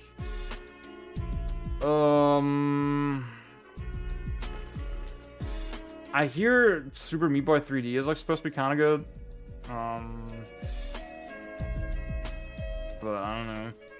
Kiwami 3. Oh, the Mario Tennis shit. I hear that one's actually kind of good. But again, right now I'm going through my Broke Boy arc, so I'm obviously very selective with the games I buy, and this is one where, okay, had I had like a crew where I knew, okay, I'm gonna get some games in with the shit, hell yeah. But as it is, I hope people will still play this in like a year, you know? We'll see. I think Invincible Reverses, that's another one where I could have gotten into it. Wait, was there? Oh yeah, there was a new Paranormal site. What the hell? Damn, okay. I know Paranormal site is like pretty big fan favorite. I'll definitely check out the first one at some point. Oh, there's this God of War shit. God, the Yoshi thing seemed kind of weird. Well, what's the deal with the Yoshi thing? This is a weird year for Nintendo. They had a lot of weird little games, like Tennis, Tomodachi Life, Yoshi, where in my bubble, I just don't hear about them. You were kind of lukewarm on Asus, damn, okay. Scott Pilgrim, I think this is like more like progression. Beat 'em up slop, no thank you. Eventide seems fine. I don't know, there's just so many like fine, okay games, but nothing that I guess maybe the conclusion I would come to here is like, bro, I'm already so tapped out with like the stuff I really want to play, right? I've just been, the last couple of weeks, I've been grinding Tetris Grandmaster. I've been grinding Star Fox 64. When I'm done with Tetris Grandmaster 1, I'll grind Tetris Grandmaster 2. I'll grind Melee, Super Smash Bros. Melee, right? I feel like I'm just getting so much joy out of these forever games. And so much, like, value and so much...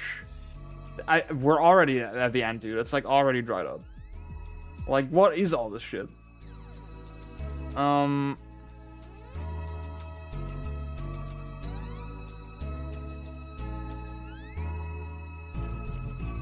Yeah, there's already so many games where I feel like I get an infinite amount of value out of them, like, intellectually, really, right? Why would I go out of my way to play, like, a 5 out of 10, you know? I don't know. Sonic game? What Sonic game? I just saw, what was it? Densha Attack. That's still... I think that's coming out this week. That's another one where I'm like, okay, it's like a cool rhythm adjacent thing, but is it gonna be that great? I don't think so. On the previous page.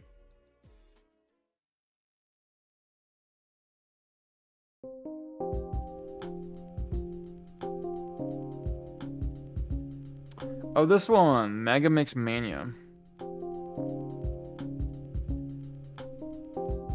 Huh. Cool.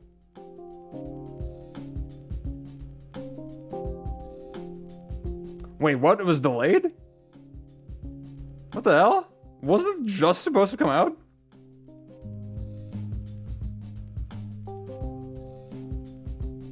Oh my god. What? This is very sudden.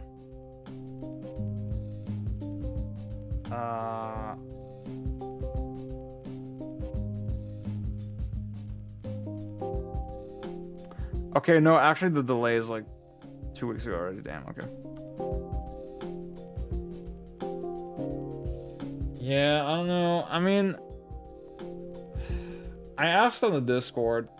Join the Discord if you haven't. You can type Discord in chat to see the Discord link. Bam. It's very easy to remember. Oh, see, Sectori was ported to the Switch. Maybe I should give that a look. Actually, wait, I'm stupid. This is... Okay. So obviously we have the Switch port for TGM4. That's pretty significant. That's a pretty great fucking game, but it's a port. Neo 3 and Pragmata. I like Pragmata. This is still a Diabolicalist. I'm sorry, my guy. Pathologic 3, Perfect Tide, Station to Station, Karen, Titanium. Oh, Titanium Court is one I heard a bit about. This is like the match 3 game. This one actually looks good. This one I should give a shot. This one I should give a shot. There's a demo too. It's not on sale. Okay, I'll give this one a shot. I feel like this one could be a sleeper hit. What is... I'm not in the pathologic cult. I don't know if they're for me.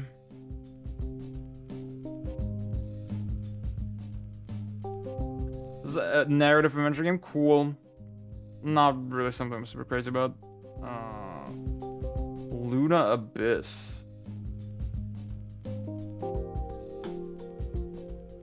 Story-driven action-adventure, fluid platforming, and bullet hell combat.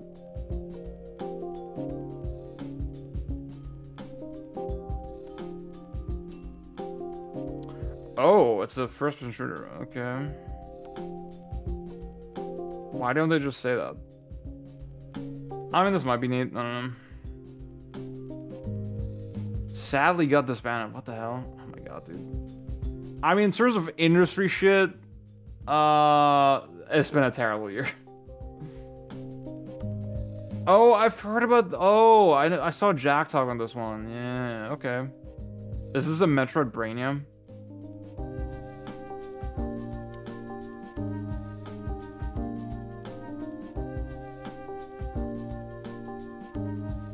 In my bubble, Marathon actually was kind of a big one. I'll say Marathon was kind of a big one.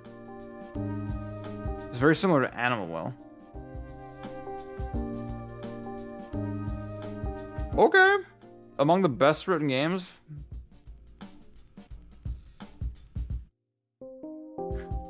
I would have enjoyed Marathon, but alas, 2026 is the year of Linux, and Bungie did not make the game available for Linux.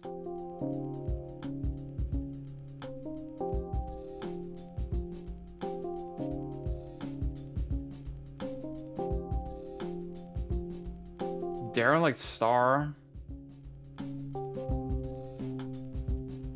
Momentum-based plot. Okay. Oh. This just looks like Environmental Station Alpha. It's kind of crazy. Love Eternal and Eden's Eclipse.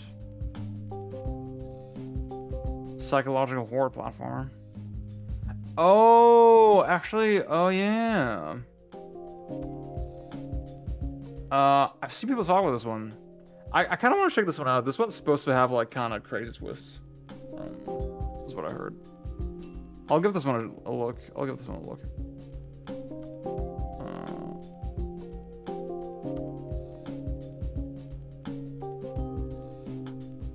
Oh yeah, the Avatar fighting game. I'll give that a look as well. Eden's Eclipse. What is that?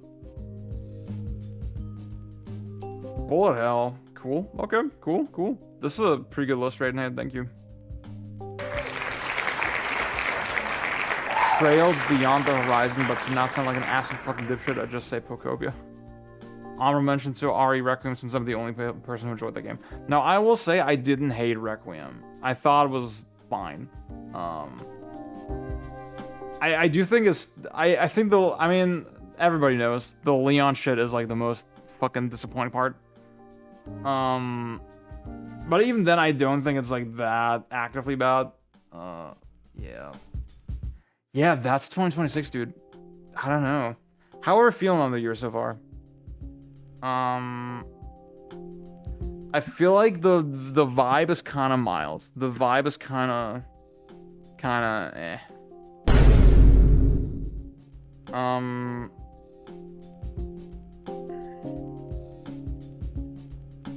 Now the question is, what is still coming out?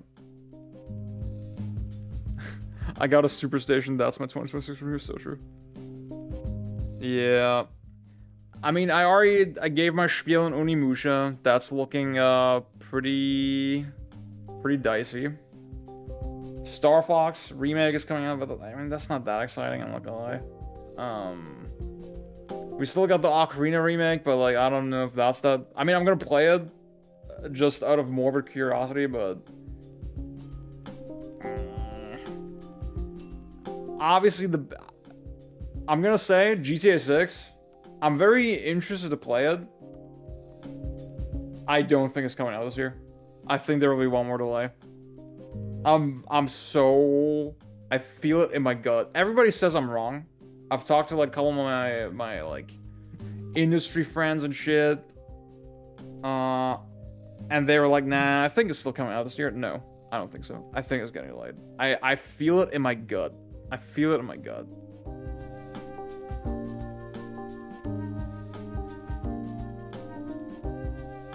I think Onimusha... Yeah, Onimusha and Dark Arisen, that's like the last Capcom shit for the year, probably. Oh, there's a new Fire Emblem, Madruga, man. I don't want to toot your... I don't want to, dunk on your parade. But I don't care about Fire Emblem. But that's great for you. I'm happy for you. I can't care enough to ever get a Switch 2. Okay, got it. You should get a Switch 2 for Bonanza. Hot Pocket, what's up? High Budget Gaming looks bad, but what else is new? I mean, y'all often enjoy Marathon, right? I feel like Marathon was like low-key the biggest splash for my friend group. Which is kind of cool. It's just so sad, dude, that the game is like popular with sickos. And just Sony bungled it so hard, dude. I don't know.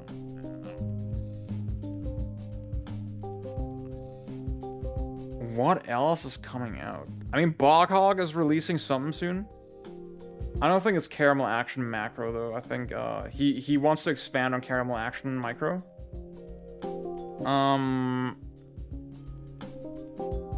But he's releasing something else. He's releasing, I think, a beat 'em up maybe this year. I hope I didn't give misinformation there. Okay, guys, one thing that is coming out this year, I kind of forgot to talk about this earlier, but like maybe now's a good time. But Bungie is Bungie. Damn. We recently got the announcement that there is a Psycho SH2 core coming to the Mr. FPGA. And you know what that means? It means Tetris Grandmaster 2 on the Mr. Arcade perfect Tetris Grandmaster 2. No lag, no nothing. Oh my fucking god, I'm so excited. This will be the biggest release of the year. Biggest release of the year so far, Tetris Grandmaster 4 on Switch. Next biggest release will be this. I'm excited for the Gunbird players, yes, but Tetris, that's the one I want. That's the one I want, dude. Let's see, wait. Have there been any updates? Last update was 2 days ago. But that's just the readme. Release is oh, there you go. Yeah, that's the initial release. There have not been any updates since. Okay. But it seems like it's pretty far along already, so this will be fucking insane. Oh, yeah, there's like a bunch of cave stuff, yeah. The Duropachi shit is kind of interesting. I definitely want to get... I mean, I had a really good time with Ketsui. I need to play more of that. And then maybe that will be my... Finally, my fucking entry drug into, like... entry drug, is that a word? Into the world of shmups. Yeah, I don't know. Is anyone gonna say that's one? Like, I thought 2025, honestly, banger year. 2025 was kind of crazy for me. There was like so many games that I liked. Like Luminous, fucking Tetris, Grandmaster 4, fucking Kirby Air Riders, fucking Bonanza, Neon Inferno was really good. Dude, if I have like 5 games in a year that I really like, that's an insane year. Yeah, the second that, like, there was like so many games coming out of nowhere. There was that other game, Silver Bullet, I think. It was like this sort of Wild Guns-esque game. Didn't even play that, but like that seemed sick. I don't think this year is gonna compete, unless there's shit like coming out of nowhere. Yeah, that we're not expecting yet. I think Mina will be one of the highlights of the year. Mina the Hollower. At the end of things, I am very... There's stuff about it that I'm a little on, but overall, one of the more pleasant experiences, right? But yeah, I don't know. I think, honestly, for next year, 2027, Nintendo just have to put their cock on the table. I feel like Nintendo, they can't. They were the sleeping giant this year, I think. They need to wake up next year. They need to wake the fuck up.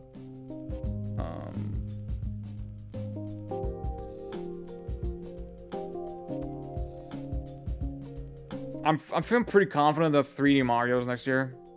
And then there's gotta be other shit too, right? We'll see. We'll see. Pokemon. Sure. Oh, that's still coming out this year, right? Damn, okay. Hallelujah.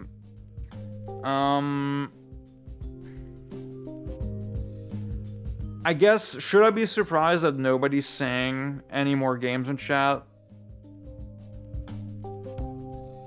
Is anybody excited for anything this year? how can I forget? Tokon? Tokon is probably my most anticipated game for the rest of the year. I'm really looking forward to it. I think all the changes that they made recently sound really fucking good. But yeah. Yeah, Hot Pocket, that's exactly it. It is I really respect that they did so many weird experiments for the first year, but I feel like strategically maybe not the best move. Oh, the new Jonathan Blow game. I mean, you know what? Jonathan Blow, I love my problematic faves. I'll give him a chance. Oh, Luruna Disaster Arms. I like Disaster Arms.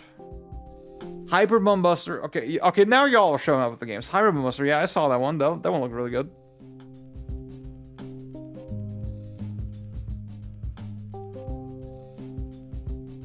Okay. Cool.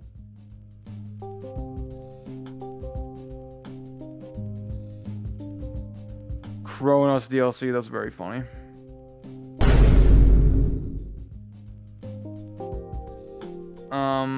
I will say with the Switch 2, right? You should buy a console for the things it actually has and not for what you think might be coming. Yeah. Any tech product, really, right? I just don't understand people who are so disappointed with the Switch 2 or like selling it or whatever. Like, y'all are just such fucking FOMO victims, dude. It's crazy. I'm perfectly happy with the Switch 2. I see Azure Echoes. That would put in my next point, right? I feel like, is 2027 too soon for Smash? Are we thinking Smash is next year? I don't know. I feel like it's not impossible. I feel like it's very possible. Lob, what's up? Revol Gear Zero.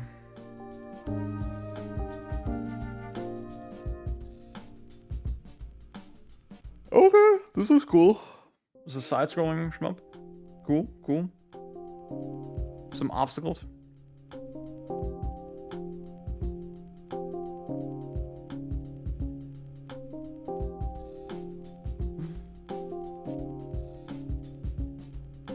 Oh, Ace Combat 8. I'm kind of an Ace Combat tourist, but I'm gonna play it. I'm probably gonna play it. I still need to play 7. I have the PlayStation VR. I know, dude, I'm like very bad with VR. I get so sick so quickly. I feel like that game will actually kill me in VR. Ace Combat 7. Okay. Can you maybe list your 5 games? I'd be very interested about that.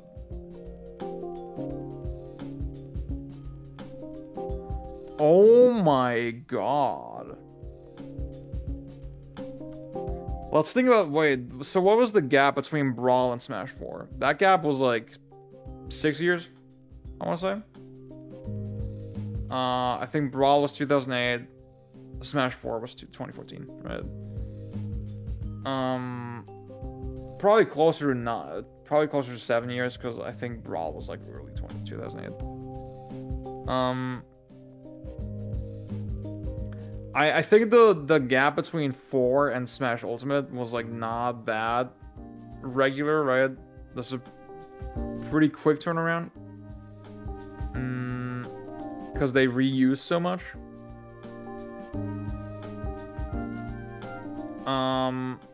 I think now it's getting very long in the tooth, though. So I would assume, okay, new game is probably not too far away. It kind of has to be soon. It kind of has to be soon. I don't mind an easy shmup. I'd be down for that.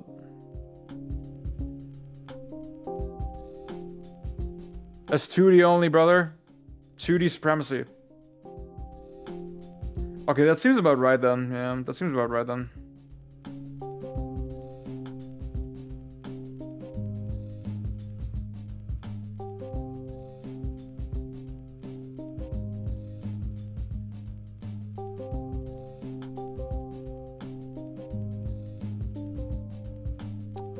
Oh, okay.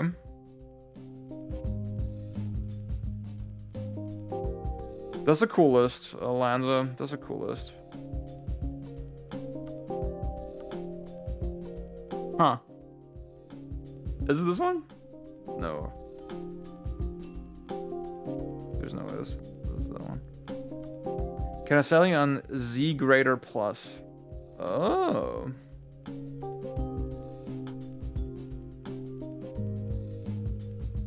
I think I've seen this one. This looks cool. Oh. Okay. I'll give this a look.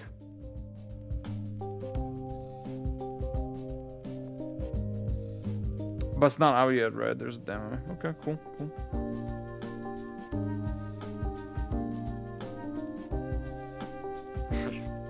Fire. An itch.io game, okay. I grow tired of 2D video games. Like, okay, man. Now we're just saying words, dude. Now we're just saying words. I yearn for the third dimension, dude. Ninja Gaiden 2 been out. Ninja Gaiden 2 been out. Okay, y'all. I'm kind of tapped out, I think. It's 1 AM over here in beautiful Cologne, Germany. I think we covered all our topics, like, pretty thoroughly.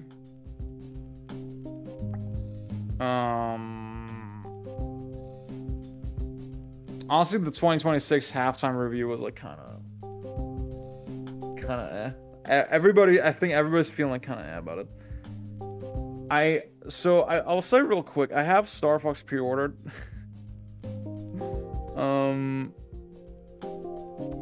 Because I can't help myself. It really is like, yeah, I want to make content for it, yeah. Especially on the German side, right? I'm gonna make some German content for it.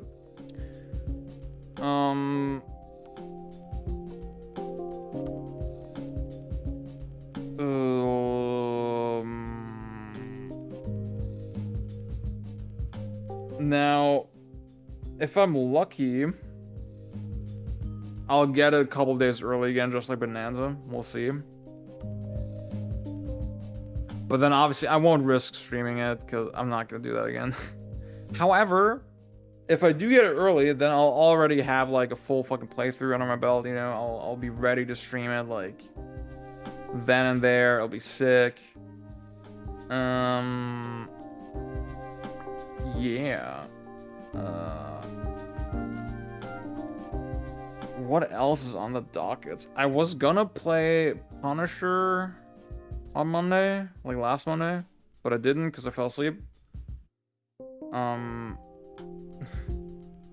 Sup, Oscar?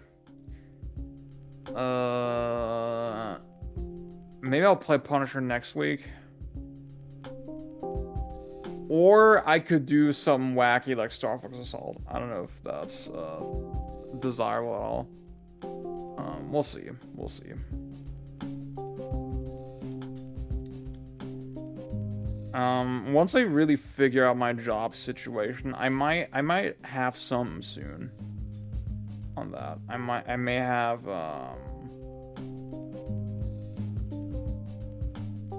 some like job security soon. We'll see. I'm crossing my fingers. Cross y'all fingers for me, right?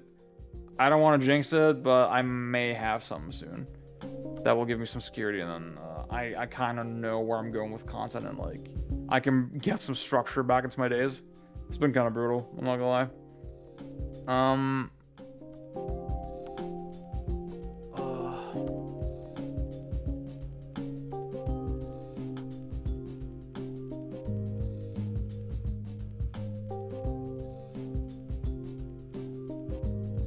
Mariachi Legends.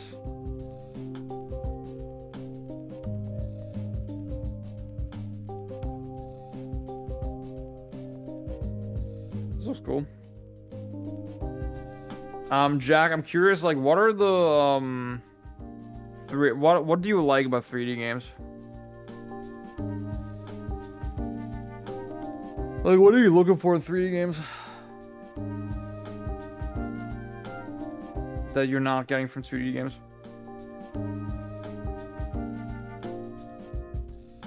I mean, my mantra is I just like games that are interesting. I want games that are interesting. That's the only thing I really look for. Okay, that's still a ways away, though. That looks cool, though. I like the art style. Oh, the fucking Castlevania shit is coming out this year, but honestly, I don't think it looked that promising. I'm not gonna lie.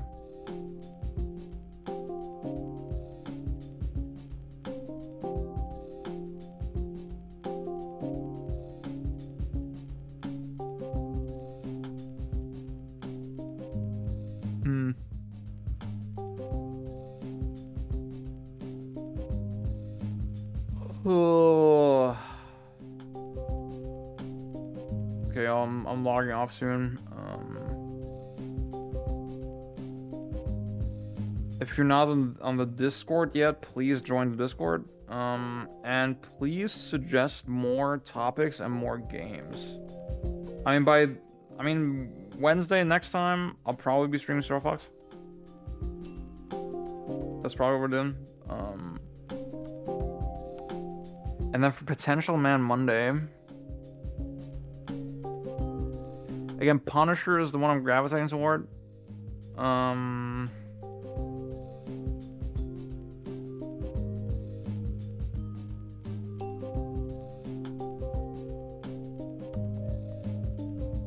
think Punisher just seems like a really good, like, first, beat 'em up 1cc to kind of aim for. I kind of see the vision with that.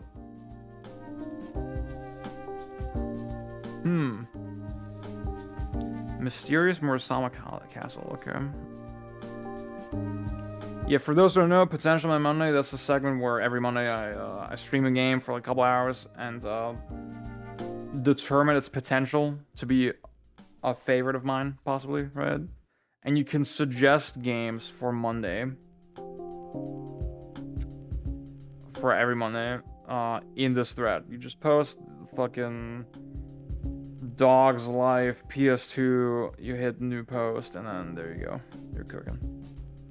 And then I'll consider it for the segment.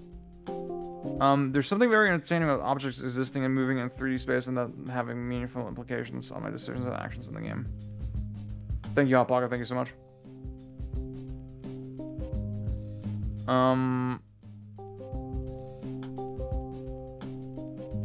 See, Jack, the argument I would make is that I feel like you get this way more with 2D games. I feel like 3D games end up simplifying. Because of 3D, because of the nature of 3D, they end up having to simplify their positioning. And you actually get more nuance in 2D games in general. That's my hot take.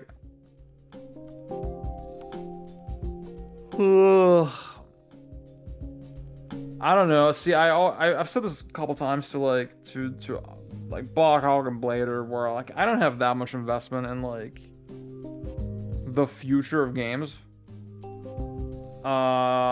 Just for my personal enjoyment, right? From personal enjoyment, I feel like okay, they could stop releasing games right now, and there's like enough coming out. Sorry, there's enough for me to play already, right? It's very hard for me to be super doomery about like, oh my god, where's the 3D games? Because I'm like, bro, I haven't even done Ninja Gaiden 2 Master yet. I haven't done the Spike Out 1cc yet. I haven't played through Shinobi yet. PS2. I haven't done God and Hard Mode yet. I haven't done Zone of the Enders 2 Hardest Difficulty yet.